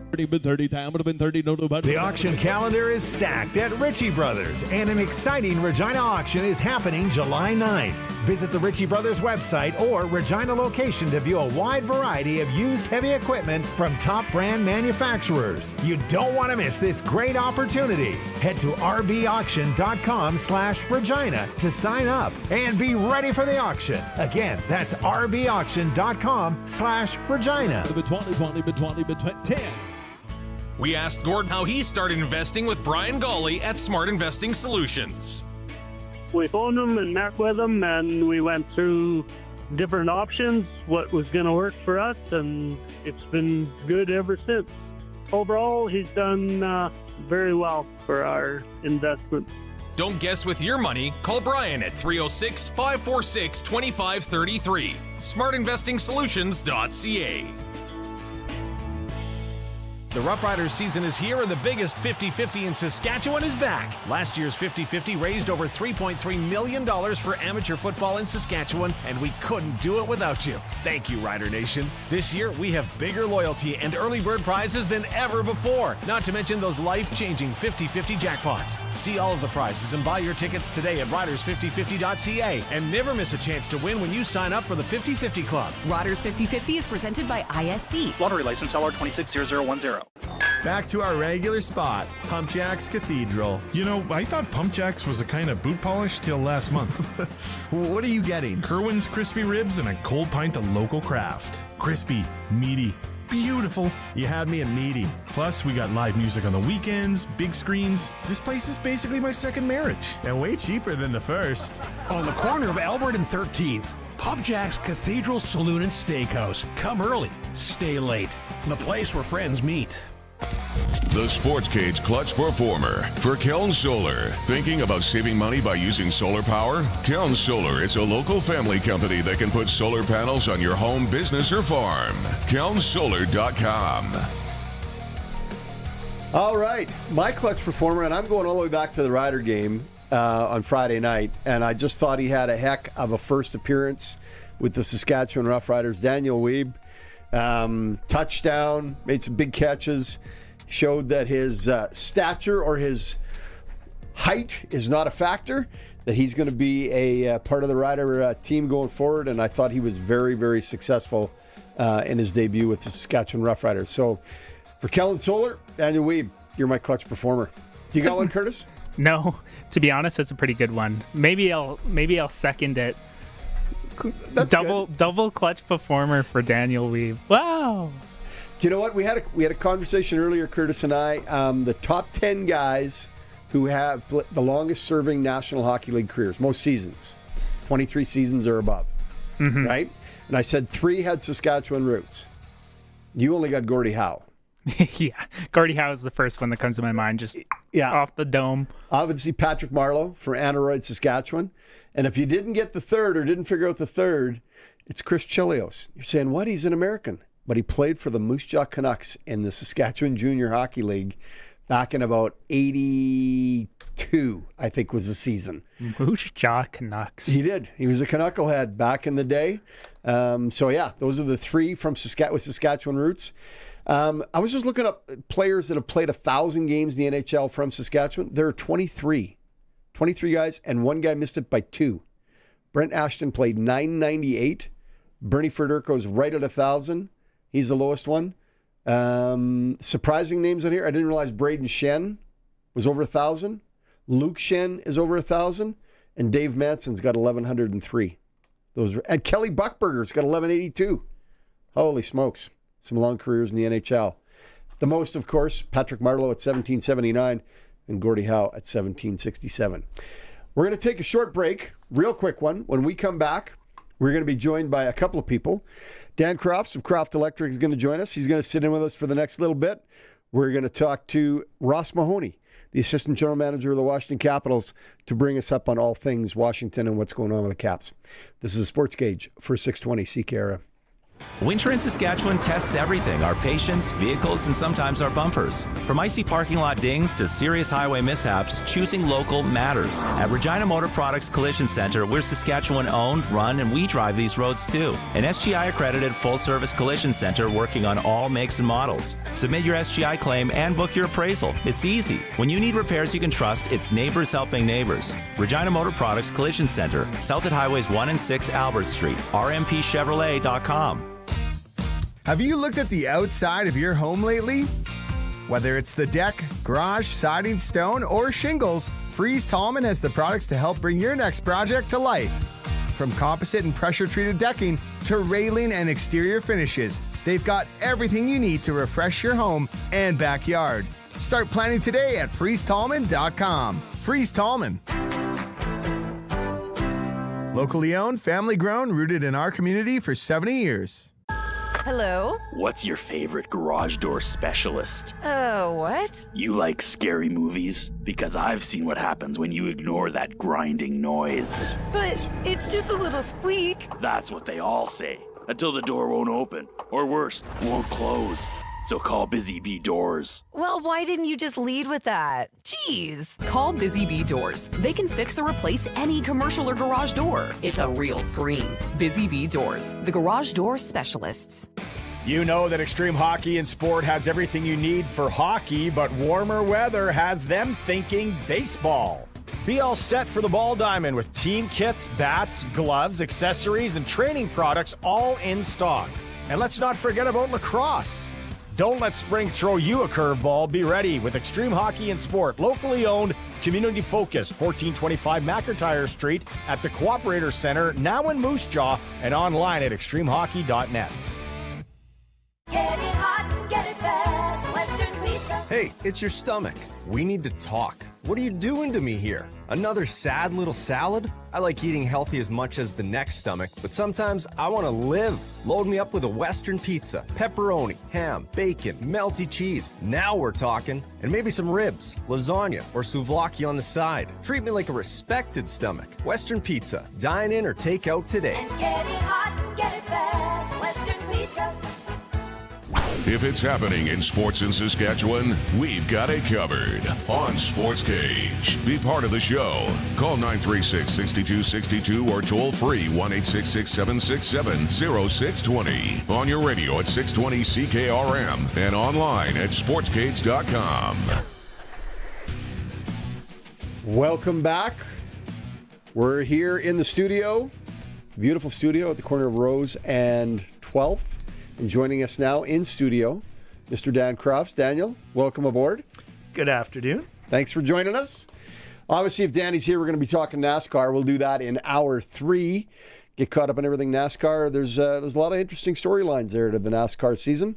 And but first, before we do anything further, we want to go out on the Western Pizza guest hotline and speak with Mr. Ross Mahoney, who's joining us from Landover, Maryland. Is that where it's at? Landover?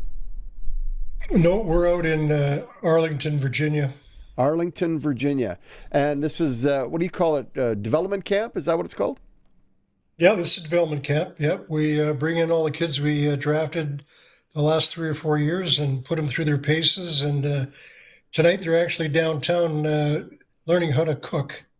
So as part of the development camp, which I guess they'll find out that a 2-liter bottle of Coke and a big jumbo-sized bag of Twizzlers is not proper nutrition. That's advice you could give, though, right? Yeah, exactly. Hey, Ross, first-round pick Oliver Suvanto. Did I say that right? Yes, you did, yep. Out of Finland. You normally don't draft first-rounders out of Finland. You usually like the Russians or the Swedes, don't you? Well, I've heard a lot about that. We really don't care where we draft players from. It just happened that we hadn't had a Finnish player drafted for a long time. But we're really pleased to get this young man. I wasn't sure he'd be there when we picked, but he was, and we're very happy about it. How does he fit into the club? Like, where do you see him, his future-wise? 1, 2, 3 years out? What are you looking at there? Yeah, I mean, it's up to him. That's what I always tell people.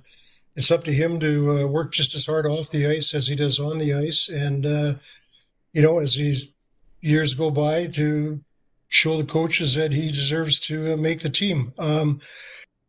He's 6 foot and 13 pounds, and he's still about 8 days away from his 18th birthday. He almost had to wait for next year's draft. So we expect him to, I think, arrive sooner than later as far as the Capitals go. Will he play in Finland next year, or will he play in North America? He'll be back in Finland. Last year, 42 games in the Liga, which is the Finnish Elite League. So he'll be back there again. He played on the 4th line last year, so this year we expect him to move up and be in the 2nd or 3rd line. He also played in the under-20 with the World Junior team and was captain of their national under-18 team at the World Championships. Now, I'm going to give the floor to Danny. He's got the easy question for you today. I got the easy question? Yeah. By the way, Ross, you're looking dynamite. If you're not on the screen, you're missing out not seeing Ross. Yeah. First of all, Ross, do you normally take draft advice from Robert Jamont? Is there any history of draft advice God. with Robert Jamont that you could enlighten us on? Yeah. Robert likes to give out some free advice to me. It's always for charity, but we have some very interesting conversations over the years about draft picks and who's going to get drafted and where they're going to get drafted. Well, and because I think I was listening earlier, and Sharky said that I was going to give him my knowledge, and it would only last about 5 or 7 minutes. So I'm going to throw a barb at Sharky. Did he not tell you to take Phaneuf instead of Ovechkin? I think Robert would have to answer that question. Yeah, I can't be throwing him under the bus right now. But there was an interesting discussion. I think That's his a long time ago. I think his red face is enough. Bringing up Ovechkin, big signing today. Yeah, big signing. Actually, it was Robert had asked me when we talked earlier today, and as we were talking, the deal was being done. So Sharky trying to be misleading to you. Get off the phone, and about a half an hour later, we had signed Alex for another year. Is it just a 1-year deal? Yeah, it's a 1-year deal. Yeah. And I imagine that's the way he's going to play is year to year at this point. Yeah, as we know, he's not getting younger, but yeah, he would like to play another year for sure. And for us, it was, he had 32 goals again last year. If you were to tell me we could find a 30-goal scorer, I would be more than happy with that. So, 32 last year, I think 44 the year before. So he's still producing. I think he had 107 points combined over the 2 years. So, and he's a real leader for us. He's tremendous in the locker room. We have a very good room. It's interesting you mentioned 30 goal scorers, and your biggest acquisition, I would say, in the offseason, Alex Tuck, that you brought in. Did Ovechkin sitting, not giving you that information, maybe force the team's hand in some other directions prior to July 1? No, I wouldn't say that. We were looking to upgrade our team, at a few different positions, and obviously, getting Tuck is a real bonus for us. I think he's had maybe goals last year and back-to-back 36-goal seasons before that. And he's 6'4". He's 220 pounds, which kind of adds to our forward group, which is very big. Alex Ovechkin is actually one of our smaller forwards at 6'2.5", 238 pounds. The Protos brothers are 6'6". Tom Wilson 6'4.5", Dubois 6'4". I guess Ryan Leonard would be our little guy at 6'1", 190. You're telling me Alex is 238, or is that an old roster you're looking at? No, he's 238. Still hitting the gym, Sharky. Still hitting the gym. He looks bigger than that when he's walking down the hallway with 2 cold beers in his hand. I'll tell you that.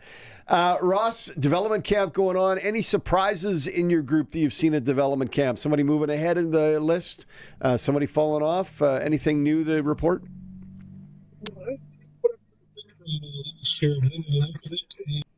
Played for us, and unfortunately he had his shoulder injury last year after getting off to a real hot start. I think he had 18 goals his first 22 games, but Linden has looked really well so far in camp. I guess one of our other picks from 2 years ago, Matt Schaefer, played in Chicoutimi. They were, in the Memorial Cup this past year. He's looked very, very good also. Another bigger body guy, 6'4", 190 pound. It's still putting weight on. He's only 18 years old. So those are probably two of the players that jumped out right away.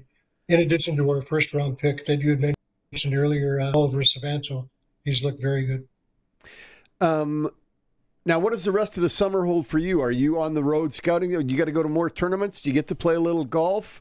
Will we see you back in the city? What's Ross Mahoney's schedule like through the rest of the summer? I'll take my golf clubs for a walk here pretty soon. I think I just leased the golf balls also, so hopefully we do a little better in the next couple of weeks than we did before. So I'll get a little golf in, spend some time with my wife Tracy, and then we've got the showcase in Windsor, Ontario, where Canada, Sweden, Finland, and the U.S. kind of bring in their under 20. It's like a pre, World Junior kind of a tournament. A lot of teams, they bring in a lot of their different players there for a look before the World Junior tournament. On to that, from there we'll go on to the Gretzky Holinka tournament, which is being held at Edmonton this year. And then we'll fit in a few more games of golf after that. And then I've got a tournament, under 20 tournament in Espoo, Finland, which is just outside of Helsinki. So it's busy, but there's enough time to relax a little bit and get out with some friends who I never get to see during the year. Ross, I want to thank you for coming on and having to put up with the abuse Danny gave you about that Robert Jamont guy. If we ever find out who that guy is, we're going to straighten that right out, get that guy fixed up, make sure that he doesn't pass on that bad scouting information to you anymore in the future. I've tried to correct that man for 20, 30 years. It's undoable. That's a tough job. That's a tough job for him to get that guy straightened out. Yeah, if we find them, we'll get it fixed. No worries. Ross, enjoy the rest of the time in Virginia with the development camp. I look forward to seeing you in your home soon. Yeah, maybe we'll get out and wash some hooks. Well, yeah, we got to do some hook washing. Okay, thanks very much, guys. Take care. All right, you too. Joining us on the Western Pizza Guest Hotline was Assistant General Manager of the Washington Capitals, Ross Mahoney.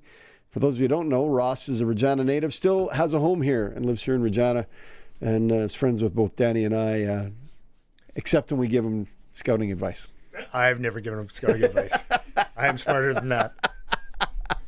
So, Danny, first off, welcome to you. Yeah, how's it going? It's going good. It's going good. We haven't wrecked anything. The GM of the station hasn't run through the door and shut us off. No. So, but Danny, I want to ask you your impression of tailgating. How do you think it's gone so far? Give me your thoughts as a tailgater and the rider setup. First, Real and the Riders have nailed it. It is both tailgates were smooth in, parked within minutes, set up within 5 more minutes. Had some great neighbors so far because you get a different neighbor every time. So those that haven't done it, you're kind of parked in order that you come into the area. So basically, if I follow in, last week I followed in Jaden Dalkey's parents. Yeah. So they pull in, and I pull in beside them, and they're our tailgate neighbor for the thing. So that's been great. It's been the facilities have been good. Maybe when they get to Labor Day, they might want to throw a few more biffies out there. But other than that, everything's been good. What else? Getting in and getting out. Both times I didn't the first game, but some of our friends did. Went back to the tailgate van and had a couple more libations. And then the security, which was the same as last game, we went back there while we waited for our safe ride home. And eventually security came over and just said, "Hey guys, time to go." Gave us 5-10 minutes to finish packing back up. And then the next day went back and picked up our tailgate vehicle. It's a great process. It really is. I don't want to say that I thought maybe they would botch it, but I didn't think it would be as smooth as it is. And like I said, whether it's Real or the Riders or a combination of both, they've nailed it. It's great that you say that it's both, because I really do feel that Real, even though Barney had some questionable comments about the security guard, which wasn't that big a deal, he didn't want him to take a beer out of there. I think they've really, really knocked it out of the park. Like you say, might need to expand the washroom opportunities, but and the fact that you don't have to be a tailgater to come in and meet and socialize with people. That's the best part. Like literally anybody that is going to I shouldn't even say going to the Rider. You don't have to be going to the Rider game. You could just be wanting to go, celebrate the Riders and take in the tailgate experience. Wander into the area. You can have your little cooler of beer or beer in your back pocket or whatever. As soon as you're inside that area, you can crack it, wander. And that's one of the great things. I haven't got a lot of time to do this yet, but I've talked to other people. Wandering up and down the different alleys of the tailgating. There's people playing cornhole. There's somebody throwing a football. There's just lots of great people sharing food, have a hot dog, come and have a burger, we've given out some beers from our tailgate. We had to share the barbecue. we had to share that. That's what I was going to say. That was my clutch performer on Monday was Jane Dolly's parents for just literally, we were having problems with my barbecue propane issue. He just rolled over his barbecue into our spot and said, "Go ahead and use it." And that's kind of the great, which I think it's going to grow. That's neighborly. It was awesome. Yeah. And that's the only thing that would be a little bit better is if you knew who your neighbor was going to be. But then at the same time, it's kind of nice to have somebody different every time, so that you can kind of. You might end up beside somebody you don't like, so you want to change. Right. Or they might have it like us. Exactly. We have not gone there because you can go there 5 hours in advance. We have not done a shift like that yet. That, to me, that's a Labor Day thing, and then maybe we'll do some different food, smokers or something where they're going to be there that long. But that's a big shift. That is a long shift before a game. Right? Then that's an 8-hour day. Well, yeah, 3-hour game, and then my goodness, post-game celebratory drinks, and then, who knows where you end up after that. So yeah. I will say that I thought from game 1 to game 2 in the tailgate experience, it elevated. I would say people's experience elevated. Well, and that's kind of our plan as well. Like the first one we went, it's like we don't really know what to expect. So we'll just throw some stuff in a van and we're going to set it up. And it's worked out pretty well. And now that now you're starting to expand, like there's the guy that has like a whole little fence thing he sets up. Yeah. Then there's different, and I think probably everybody is like us. They're like, okay, now let's add this and like this, and like Barney said the other day on it was last week about the slushy machine. Well, that's a dynamite idea, right? Those hot July August games, like you imagine who wouldn't want a slushy machine going there? Right? Yeah.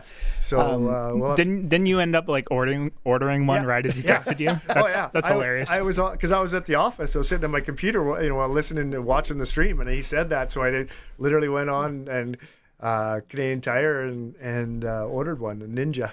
I will say this: there were more flags, there were more tents, there were more chairs, there were more people than the first game. Yeah, and I mean, that was a Friday afternoon. Yeah, so the game was 7 p.m.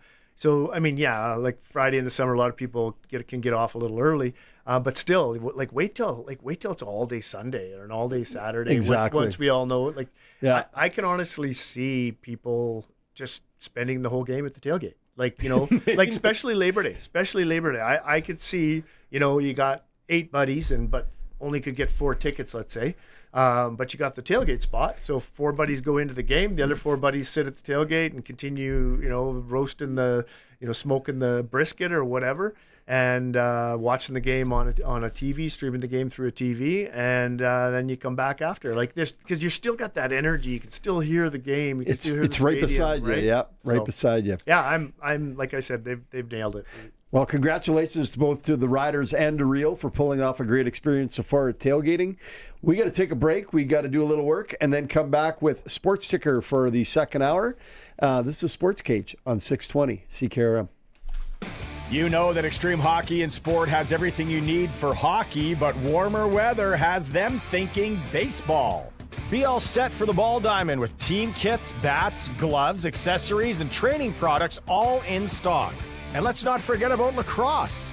Don't let spring throw you a curveball. Be ready with Extreme Hockey and Sport, locally owned, community focused, 1425 McIntyre Street at the Cooperator Center, now in Moose Jaw, and online at extremehockey.net. I'm Crazy Ed. I live in the back of the lot, but that's okay. Come on down and buy an RV. Okay, Ed. Maybe let us take it from here. At Affordable Trailer Sales, you'll find a great selection of new and used travel trailers, plus a team that's ready to help you find the right RV for your next adventure. I told you they'd want an RV. Now, if you'll excuse me. Affordable Trailer Sales, Highway 1 West, South Service Road. AffordableTrailerSales.ca.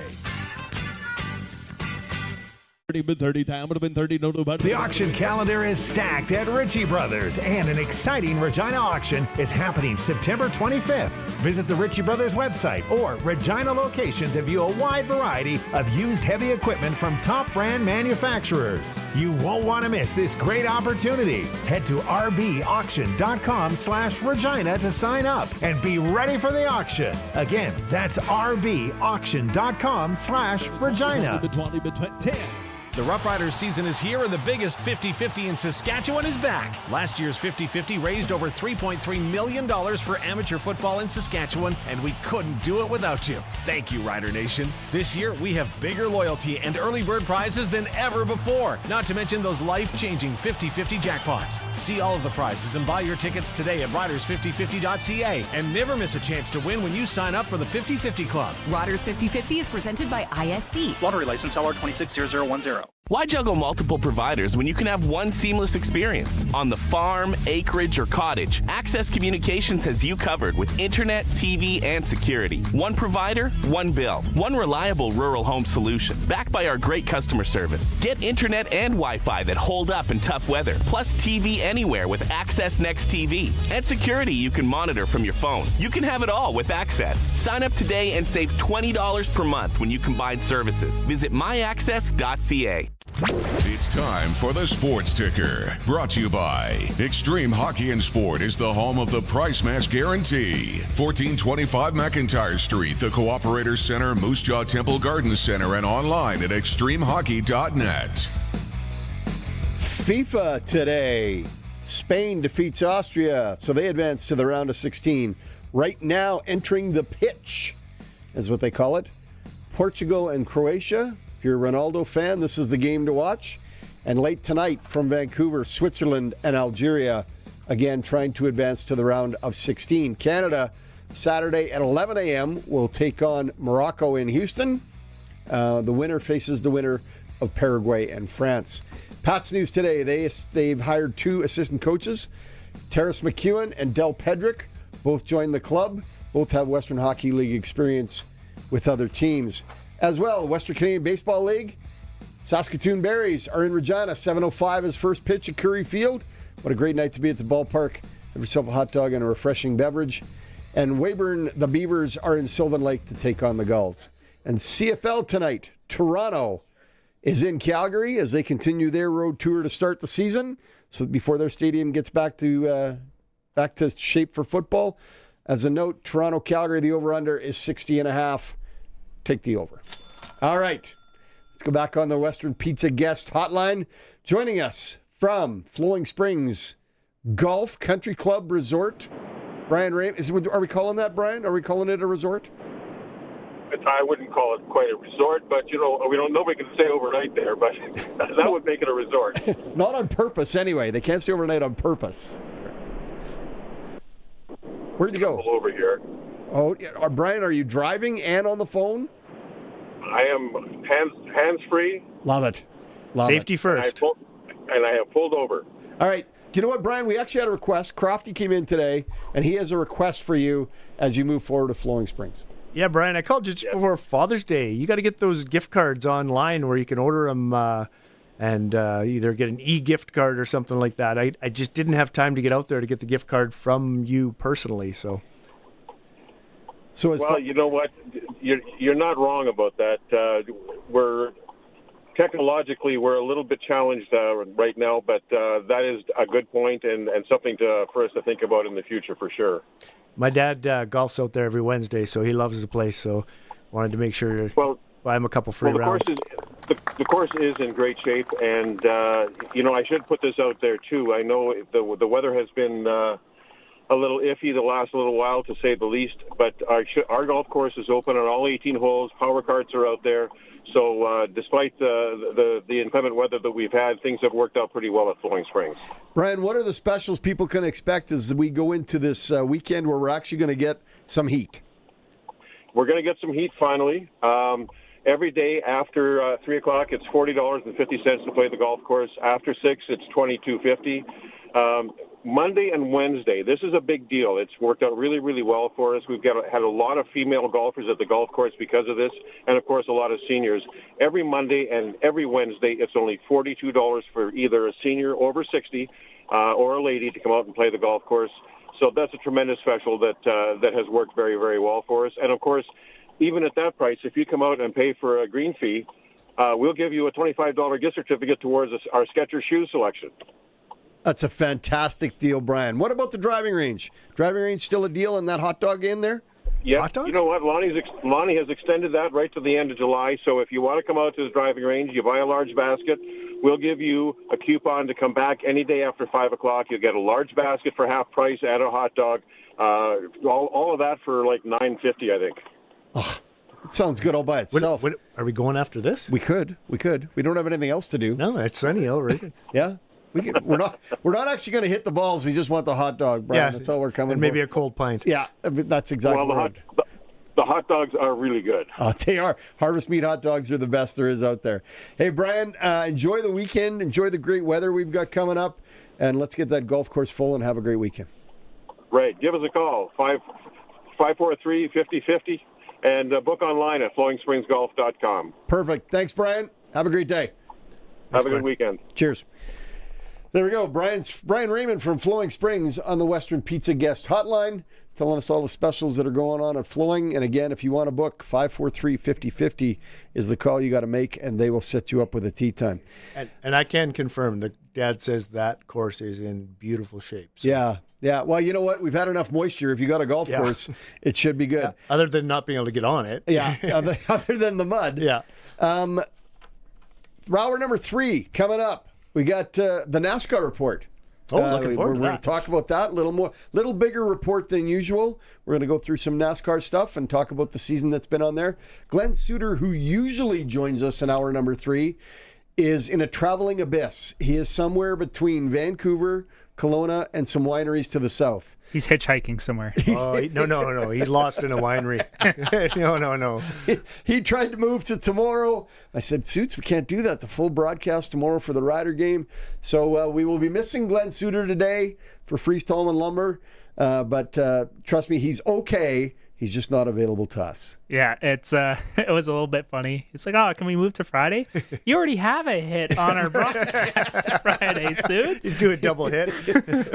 He's lost track of where he's got to be and how much time he's got left. So, yeah, no Suits for hour 3. We'll get caught up again with Sports Ticker, all the details that are going on there. We're going to talk about the NHL a little more and all the trades and movement and signings that have gone on, including, if you missed it, Alex Ovechkin has returned to the Washington Capitals on a 1-year deal for $1 million. Plus, it's incentive-laden. And what else we got, Curtis? We got anything else to cover? What else to cover? I think we got everything. We get some Rider news. We still got a Rider interview we got to talk about, with all the receiver changes that are going on and what's going on in the receiver room. We have receiver coach Marquay McDaniel. We had an interview with Dave Thomas. So you got that to look forward to in the next hour. And of course the NASCAR report. I'm excited. I'm excited. Yeah, it'll be good. I've kind of given up on the NASCAR fantasy pool with you guys, unfortunately. Come on, Curtis. I do my picks every week, but I know I'm not going. I don't know if I'm going to be jumping too many places. Yeah. I think it's a little. I'm a bit of a lost hope. I realized afterwards that I wasn't doing like the actual like matchup picks, and I was leaving so many fantasy points on the board. Yeah. I wasn't doing it correctly. My bad. It's funny. Like yesterday with the weird holiday in the middle of the week, I went to do my NASCAR picks. I thought it was Sunday. I think it was it was Sunday. I'm like, oh, I got to do my picks in. I'm like, nope. A few days to wait. Yeah. We're gonna break for the news, and when we come back, more at the Sportscage on 620 CKRM. We are 620 CKRM, a Harvard media station, broadcasting live from downtown Regina. The news is brought to you by Crestview Chrysler Dodge Jeep Ram, home of Saskatchewan's biggest selection of Ram trucks and Jeeps. CrestviewChrysler.ca. It's 5 o'clock. Good evening. Mostly cloudy and 22 degrees in Regina. I'm Denis Conroy from the Sask Today newsroom with 620 CKRM News.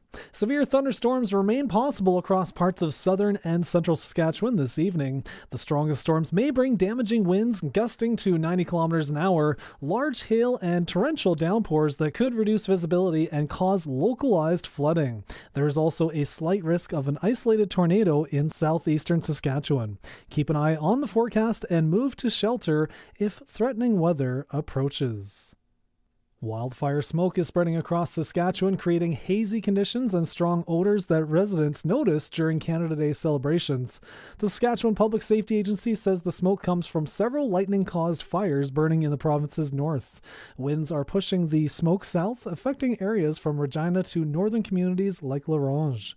Officials expect some improvements later today, but more smoke is likely on the way tomorrow. So far, no evacuations have been ordered, and agencies are monitoring the situation closely. The Canada Energy Regulator has approved SaskPower's plan to build 2 international power lines as part of the Southwest Power Pool project. The lines will connect southwest Saskatchewan with North Dakota and increase shared electricity capacity to 650 megawatts. SaskPower says the project will improve grid reliability, support emergency power needs, and create future opportunities to export electricity. Construction is expected to begin later this year, with the new connection planned to be operating in 2027. Reaction to Saskatchewan's 2025-26 operating deficit has been swift, with critics questioning the province's spending and financial management. The government reported a $947 million deficit, saying rising costs in healthcare and correctional facilities contributed to the result. NDP finance critic Trent Weatherspoon called the deficit a sign of poor fiscal management. The Canadian Taxpayers Federation also urged the government to reduce spending and borrowing. Provincial officials say revenue increased slightly, but expenses rose by $1 billion compared with the original budget. Former Regina Police Chief Farouk Sheikh's appeal will be heard in Regina this September, with dates and details now confirmed. The Saskatchewan Police Commission says a 3-member panel will hear the case after Sheikh was dismissed in October of 2025 following an investigation into inappropriate text messages and internal contract discussions involving a former board member. The hearing runs September 14th to 17th and September 23rd to 24th, beginning at 10 a.m. at the Doubletree by Hilton in Regina. That's 620 CQRM News. Read more stories from around your community and around the province at sasktoday.ca and 620CQRM.com. Weather's next. And now your summer savings report for Crestview Chrysler in Regina. Current conditions include no-charge diesels on select Ram trucks, kicking off a powerful month of savings here in Regina, and adventure seekers can get into a brand new Jeep Cherokee with payments starting at just $279 bi-weekly plus tax. Forecast models are calling for heavy discounts, low finance rates, and serious trade values, all expected to continue throughout the entire month. This has been your summer savings report for Crestview Chrysler Dodge Jeep Ram in Regina. Weather for next-gen coatings, spray coatings for truck bed liners, rocker panels, and more. Same company, new name, 1865 McCarra Street, Regina. And Kevin's Marine. Make the most of summer with a boat or pontoon from Kevin's Marine in Fort Capel. kevinsmarine.com. The overall pattern will remain a bit unsettled, although shower and thunderstorm activity will dissipate tonight. A weak frontal boundary continues to dangle just to our south and west. And a wedge of drier air will build in tomorrow, bringing us a brief respite. We will see one more batch of showers and thunderstorms rolling through tomorrow night. This will be in response to a trailing cold front. Dry, warm weather is expected through the weekend. Our forecast details: showers and thunderstorms end, then leftover cloud tonight, lows near 13, east to southeast winds at 15 to 30. Chance of rain before midnight, 60%. Turning mostly sunny, 25 degrees tomorrow, southeast winds 15 to 25. Showers and thunderstorms tomorrow night end by midnight, lows near 14, chance of rain 50%. Light south to southeast winds. Mostly sunny Saturday with a high of 28. Sunshine, 29 on Sunday. Sunny and a bit cooler, 24 degrees on Monday. With your 620 CKRM Precision Weather Forecast, I'm meteorologist Russ Murley. For over 40 years, you've known them as Regina's trusted vehicle protection specialists. Now they're introducing the next gen of coatings. New name, new level of protection. They're now Next Gen Coatings. 3 generations of their family have served your family, and that hasn't changed. Same owners, same commitment, ready for the next gen of truck beds, rocker panels, trailers, bumpers, and running boards. The company hasn't changed, just the name. Next Gen Coatings, 1865 McCarra Street. The next gen starts now. This is the year to own the boat of your dreams. At Kevin's Marine, discover legendary Lund boats, built for a lifetime of serious fishing and family fun. Stretch out and relax, or enjoy the day with family on a brand new pontoon from Bentley or Crest, or make a splash in a 4-wind sport boat, all powered by trusted Mercury 4-stroke motors. Right now, get manufacturer rebates, dealer discounts, and low payment financing. Make decking easy with Shoremaster aluminum docks and lifts. Visit Kevin's Marine in Fort Capel or kevinsmarine.com. Broadcasting from Century Studios in downtown Regina, Harvard Media presents The Sports Cage, where Saskatchewan comes to talk local sports. Brought to you by Access Communications, trusted in rural Saskatchewan for internet, TV, and home security. Be part of the show. Call 1-866-767-0620 or text 306-936-6262. The Sports Cage. Streaming at sportscage.com, our YouTube channel, and on the radio at 620 CKRM. Welcome back to Hour 3 of the Sports Cage this Thursday, brought to you by Access Communications. As you know, they're trusted in rural Saskatchewan for internet, TV, and home security, and are also the choice in Sharky's Man Cave. They do mobile yet? I don't know if we're allowed to talk about that yet. Okay, sorry. Yeah, we won't talk about that. 7-second delay on? on Thursdays, I am presented by Flooring Superstore. Trent Dickin and the team over at Park and Arcola. Whether you want to go cash and carry or have them install, they can help you out tremendously. And we've had some great guests today. We've had Rob Vanstone. He was in the first hour. Hour 2 had Arash Madani with the update on everything in Toronto, as well as Ross Mahoney from the Washington Capitals development camp going on in Virginia. And hour 3, you're sitting here going, oh, great, it's going to be Glenn Suter. We can't find Glenn. He's missing. He's somewhere between a winery and Kelowna. That's all we know. He might be thumbing it. So if you see Glenn Suter on the side of the road on Highway 97, pick him up, deliver him there, and Freeze Tallman will be happy to hear from him next week. And if you want to reach out to us, give us your opinion on anything that's going on or anything you liked or disliked, feel free to text in on the Prairie Land Rentals text line, 306-936-6262. We welcome all your chats. And by the way, we did find out what is the beer of Scotland. It's Tennant's Lager. Tennant's Lager. So says Dean in Regina. Have you ever had one? No, I was just thinking that. I wonder where we get it. Does anybody know where we can get Tennant's Lager? Scotland. Well, okay. Road trip. That's a long drive. Barney said the budget for travel was up. He's not here, right? Yeah, he's not here. Did he sign a few checks? Like, usually like when I go away on holidays, I sign a few checks and leave somebody in charge of them. They had a big traveling budget increase, but somehow no one knows where it is. no one can find it. Is it the bag of cans out back? Well, who knows? It could be. It could be. Hey, but you know what? Every Thursday we talk NASCAR. It's our chance to get caught up on what's going on the track. Let's go to our NASCAR report. The Sportscage NASCAR Report, where rubbin' is racing, is brought to you by Crofty Electric. Almost 29 years of trusted, reliable home, farm, and commercial service for all electrical needs. CroftyElectric.com and all socials. Action-adventure film Sahara opening April 8th in theaters everywhere.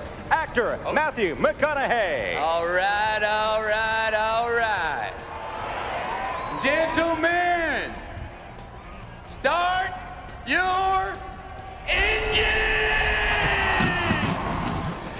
All right. Curtis has got a bit of a man crush on Matthew McConaughey, not going to lie to you. Sure do. Who doesn't? That is a good gentleman, start your engine. Have you read his book? Yeah, I did. Yeah, it's actually... you know what? I'm going to say that. I may have to go back and read that again. Yeah. I haven't read that. Yeah. It's been a while. Yeah. Especially that poem he talks about entitled kids and stuff like that. Yeah. Good story. Yeah. Hey, this week in NASCAR, SVG or Shane Van Gisbergen did it again. 7 wins in 9 road races starts. It's pretty unique to dominate one of the track styles in NASCAR. The unfortunate part for SVG is there's only oval races. Who wrote this? Only oval races left in the regular season before the playoffs start. But as of now, he is sitting in the playoff hunt. I believe he's 14th. Sonoma saw an average lead, or SVG lead 74 of the 110 laps and dominate the field, although a late push by Chase Briscoe challenged him right to the finish line. The point standings for the playoffs have changed, and for the first time this season, Tyler Reddick is not in first place. Denny Hamlin has overtaken him for top spot and now leads by 1 point for the regular season championship after Reddick had car troubles and finished dead last at Sonoma. Other movers, Ty Gibbs jumped over Kyle Larson for 4th, and Eric Jones had a tough week and now sits 17th, 1 point out of the playoff pool, 12 points behind Austin Cindric, who's got the last spot. This week we head back to a speedway. This is Joliet, Illinois, which hosts the Chicagoland Speedway Aero 400, a late afternoon race starting at 6 p.m. Eastern. Danny, you and I have been... I was just going to say, have you heard the forecast for Chicago this weekend? When you were there, you and I were there, it wasn't good. That was September, though, right? It was September. Yeah, it was September. We were there, I get this, 12 years ago. No. Yeah. No. 12 years ago, we were at Chicagoland. Great speedway, a big track. It's going to be a little more than a regular speedway. I don't want to call it a super speedway like Daytona, but it's up there because it's just about 2 miles. Yeah? Yeah, it's not a super speedway, but it's not a restrictor plate. Holy, I can't talk either. No, I don't. Here, have some more marbles. Yeah, exactly. You know what? The NASCAR season sort of had 2 pieces to it. The first half was Tyler Reddick. He dominated, won a whole bunch of races in a row, I believe even 4 or 5. Since then, and he held first place for a long time, he knows he's in the playoffs, but you do want to win the regular season battle. It's been Denny Hamlin in the last few races. Go ahead. What do you think the underlying thing between those two is? One owns the other. Wow. Yeah. Slow down so I can pass you. No, Toyotas. Both Toyota teams. You think it's Toyota this year? Well, I said this about Reddick. They found something, right? Yeah. Because 2311's been good across the board. Yeah. Even Bubba. Like I should say, I love Bubba. I think he's great. I just wish he'd win a race. But I think the Toyota teams have found something. TRD itself has found something, whether it's in their engine or their aero package, or something that is just a tweak better. And the rest of them are still trying to figure out what it is. And I think what happened is with the 23 team had found it first, and then Denny's team is now kind of caught up. How do you think that conversation is between the owner and he races with another team? Do you think there's... Can you imagine? Because they sit in on each other's... he would sit in on his meetings, on Tyler's meetings, but at times he'd be like, yeah, Denny, we're going to talk about some stuff right now. We're going to talk about you. I know you're the boss, but we're going to talk about some top secret stuff that we don't want your other team to know. So, we need you to leave. Yeah. I'm sure that's how it happened. And I'm sure Denny was not quite okay with it, but okay with it, right? Well, he's got to be, because he's racing for Joe Gibbs Racing, which is a championship group as it is. Bell is in there, Ty Gibbs is in there, Chase Briscoe's in there. That's a good group of racers. Oh yeah, no, they got a great team too. But and that's and then can you imagine the internal, even in your own brain, trying to have that conversation? It's like, I want my team to win. I want my team to dominate.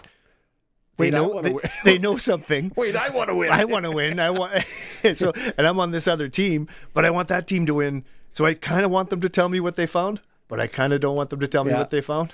Well, and you would think, because Hamlin's had the great second half, Bell, Briscoe, and I've lost the fourth driver. The Gibbs haven't won.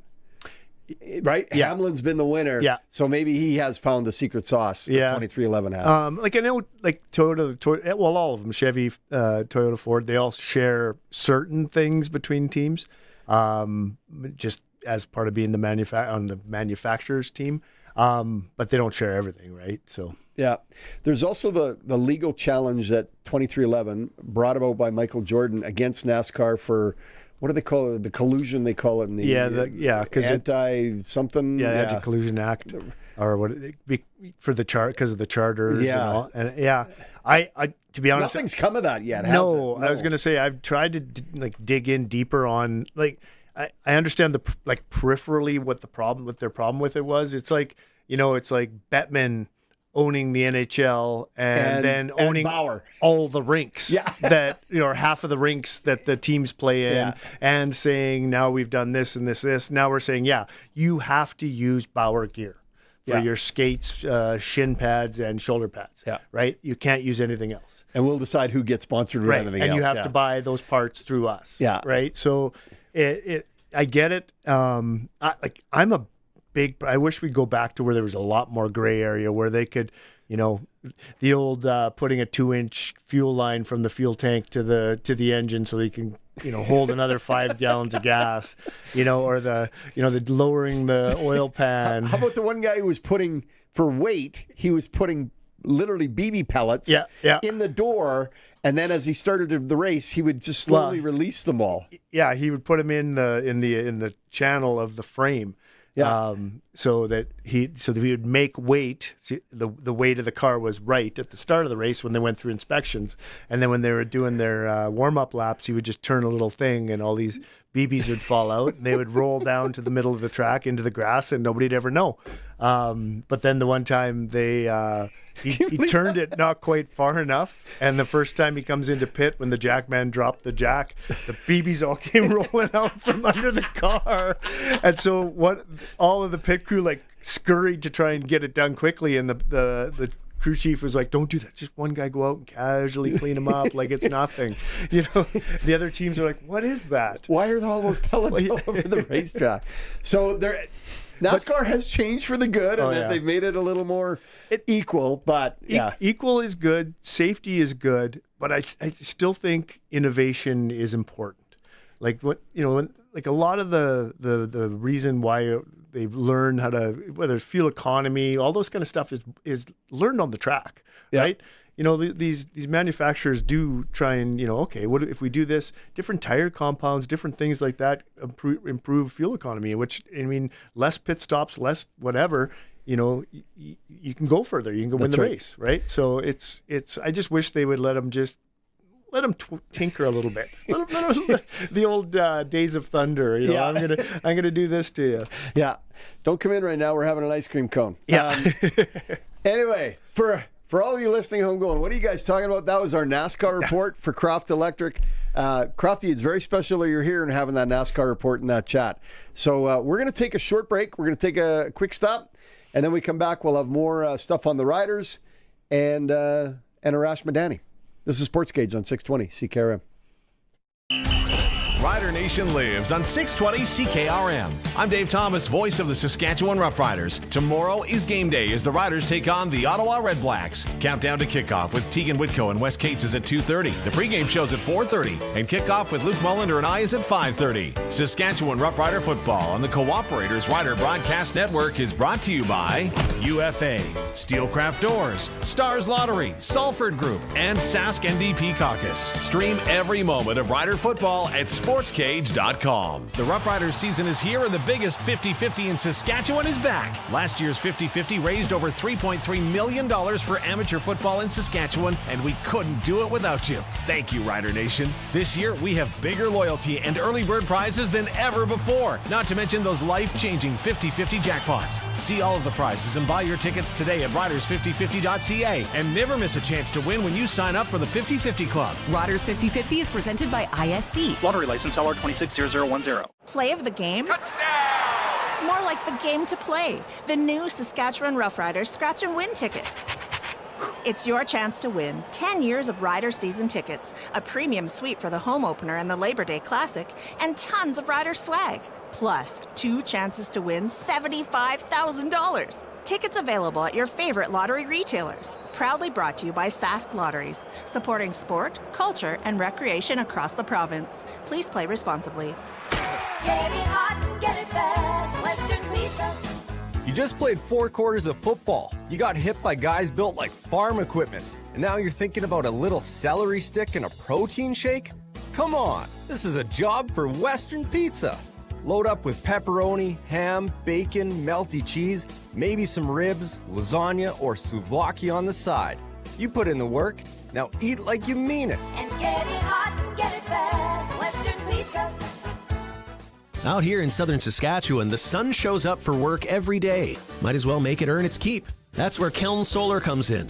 These folks travel all over the province helping people put solar on their homes, farms, and cabins. They're local guys, Sask-born, Sask-raised, and not going anywhere. Except, you know, to your place. Now's the time to start planning for spring and summer 2026 bookings. Give Keln Solar a call and they'll come show you your best options. Keln Solar. They move the power so you don't have to. KelnSolar.com.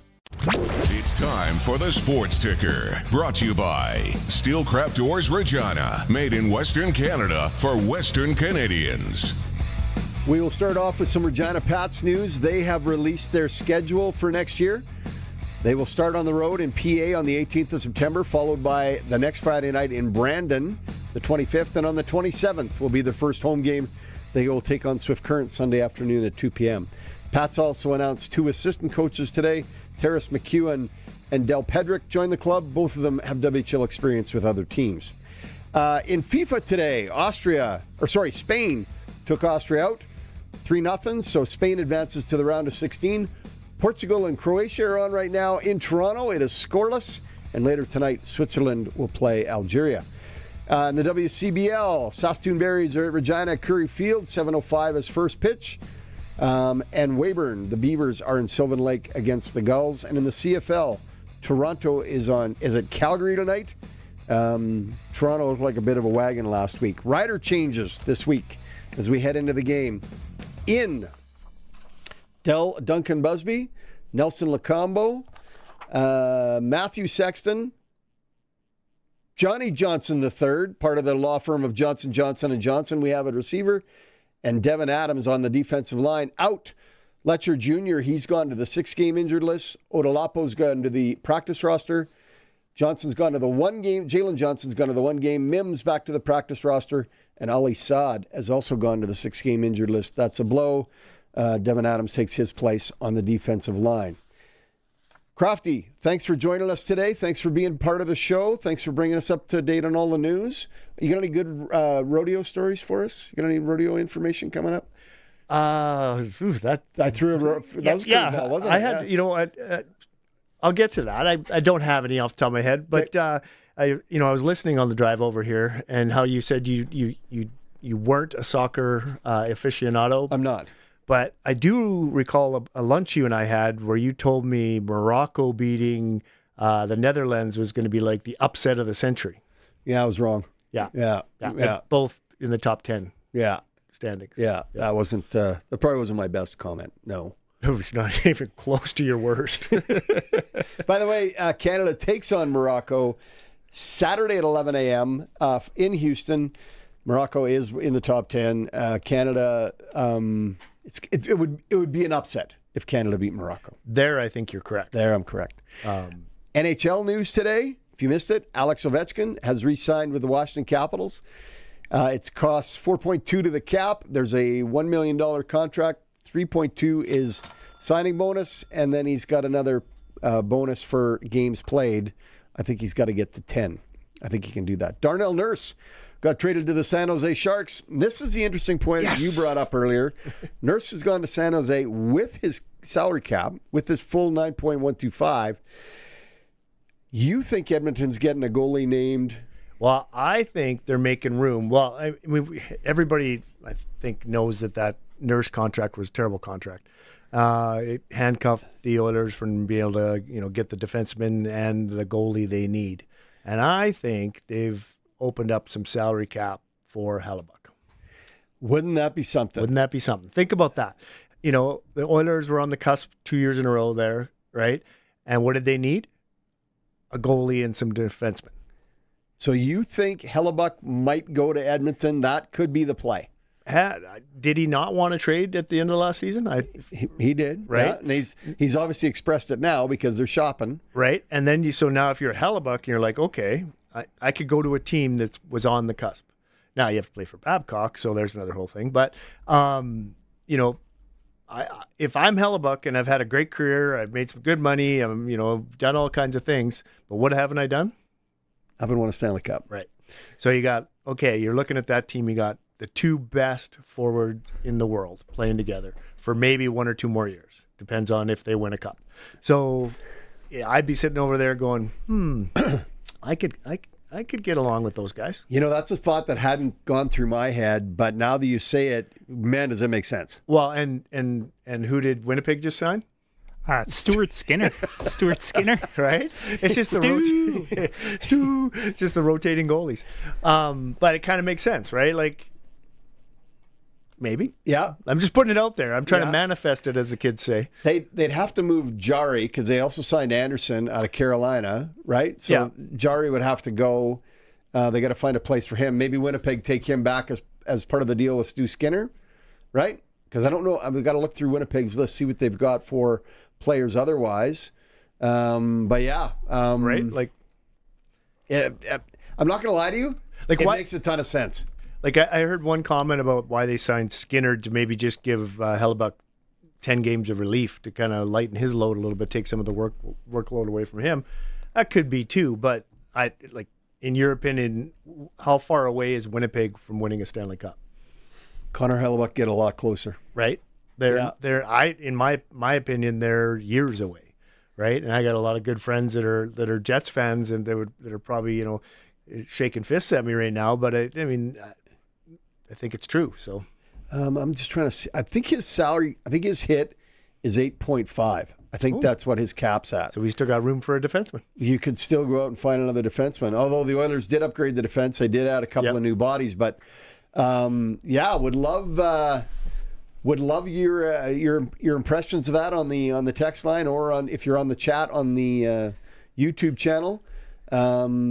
Hellebuck to Edmonton, Tristan Jarry the other way. If I was a betting man like Barney, I'm probably saying not staying north of the border. Hellebuck wants to win. He's 33, 34 years old. Where is the exact date here? Yeah, he's 33. So he wants. You look at teams that are in a position to win the Stanley Cup.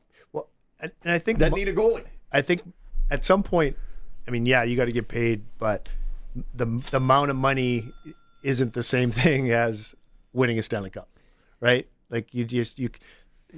Yeah, there's definitely a lot of guys out there that want to punch their ticket, win the Stanley Cup, and then go out and get paid. I imagine Connor McDavid's probably going to do that if he can win one in Edmonton. Yeah.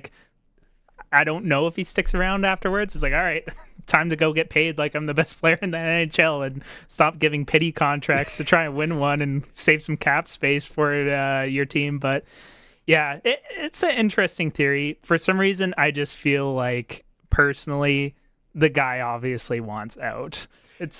I think he wants out of Winnipeg. He does. He wants out of Winnipeg, but he wants to win. Yeah. It's tough to say. You know what? It's a theory, but I have a feeling he's not sticking north of the border. Is there any prop bets out there? Where does Connor Hellebuck land? We could start some. We Vegas. Could, yeah. He's just going to Vegas.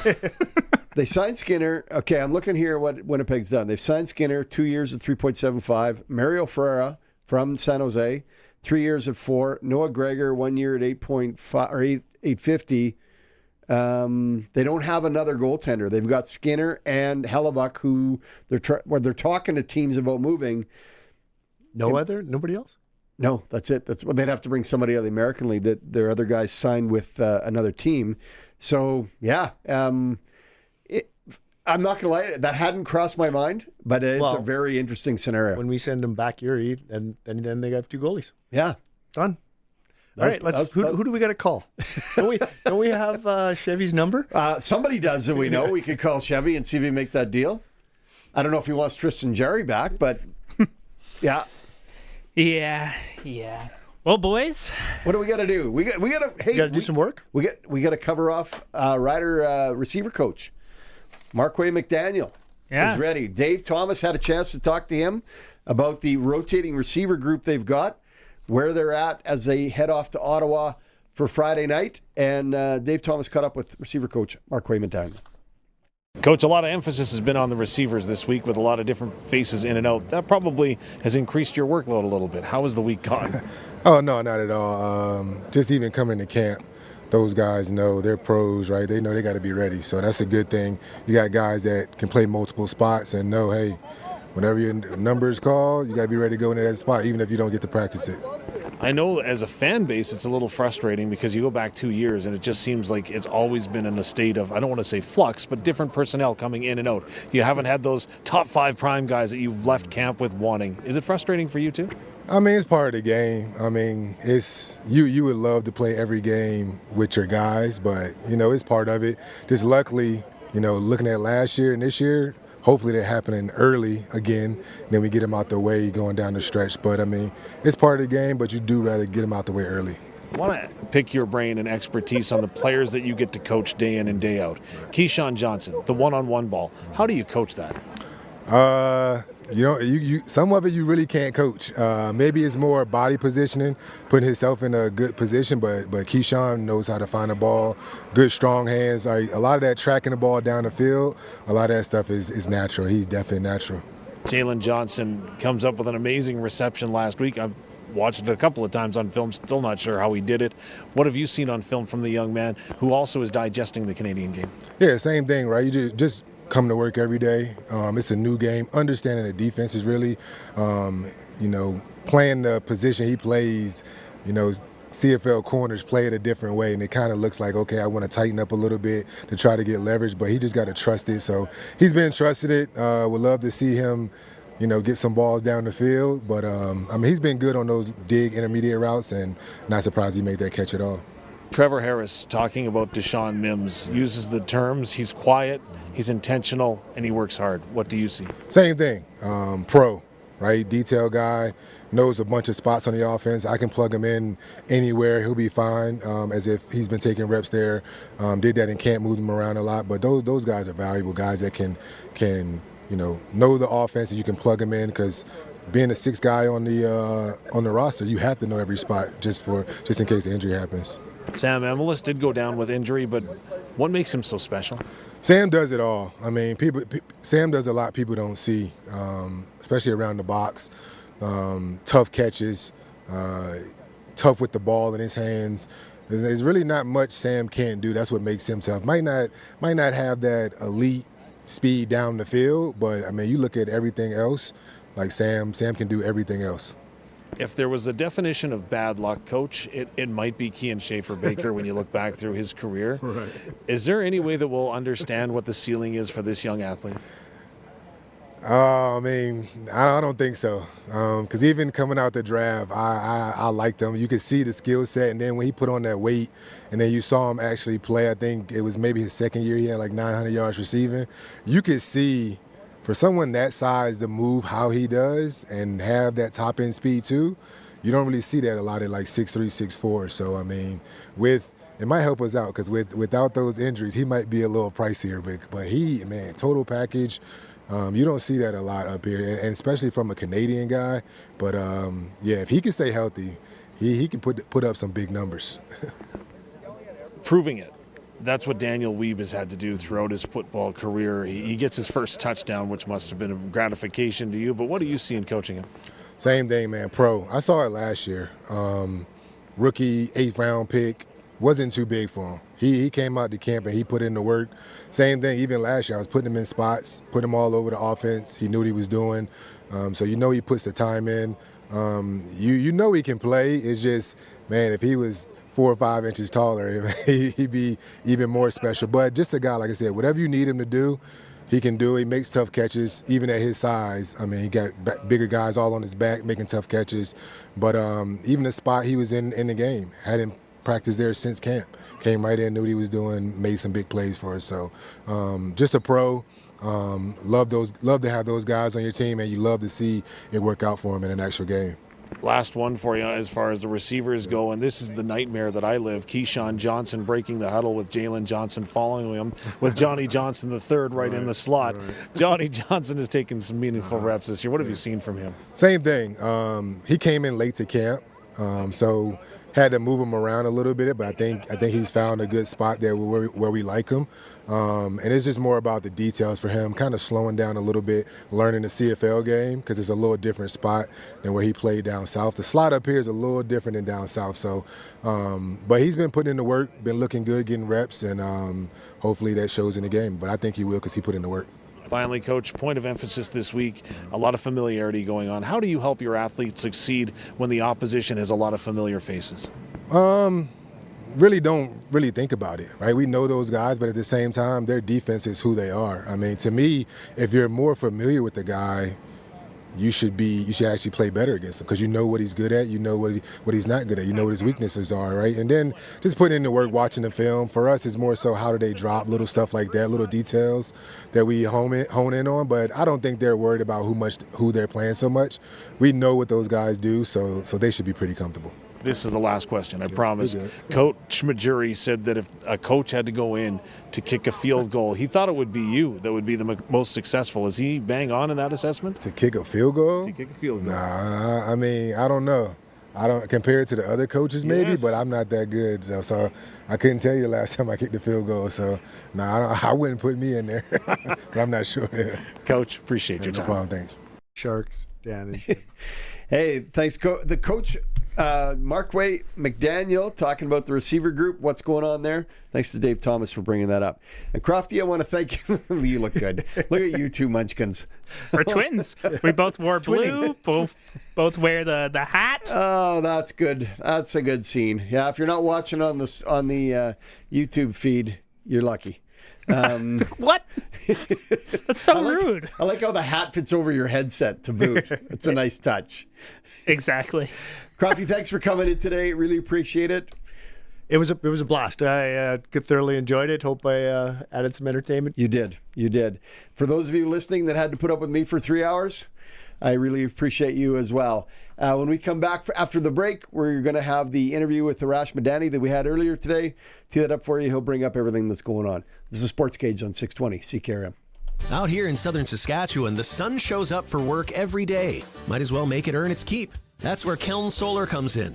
These folks travel all over the province helping people put solar on their homes, farms, and cabins. They're local guys, Sask-born, Sask-raised, and not going anywhere. Except, to your place. Now's the time to start planning for spring and summer 2026 bookings. Give Keln Solar a call and they'll come show you your best options. Keln Solar. They move the power so you don't have to. KelnSolar.com. If you've got a Steelcraft garage door, you've got a door with parts manufactured and assembled right here in Canada. A door with better insulation and seal, plus a warranty you're probably never going to use. Combined with a LiftMaster opener, it's the right choice. And if you don't have a Steelcraft garage door, you should get one. And a LiftMaster opener. 100% made by Canadians for Canadians. Steady, tariff-free pricing and great quality, no matter what. Steelcraft door, Steelcraft door, Steelcraft door. We offer more. Why juggle multiple providers when you can have one seamless experience? On the farm, acreage, or cottage, Access Communications has you covered with internet, TV, and security. One provider, one bill. One reliable rural home solution, backed by our great customer service. Get internet and Wi-Fi that hold up in tough weather, plus TV anywhere with Access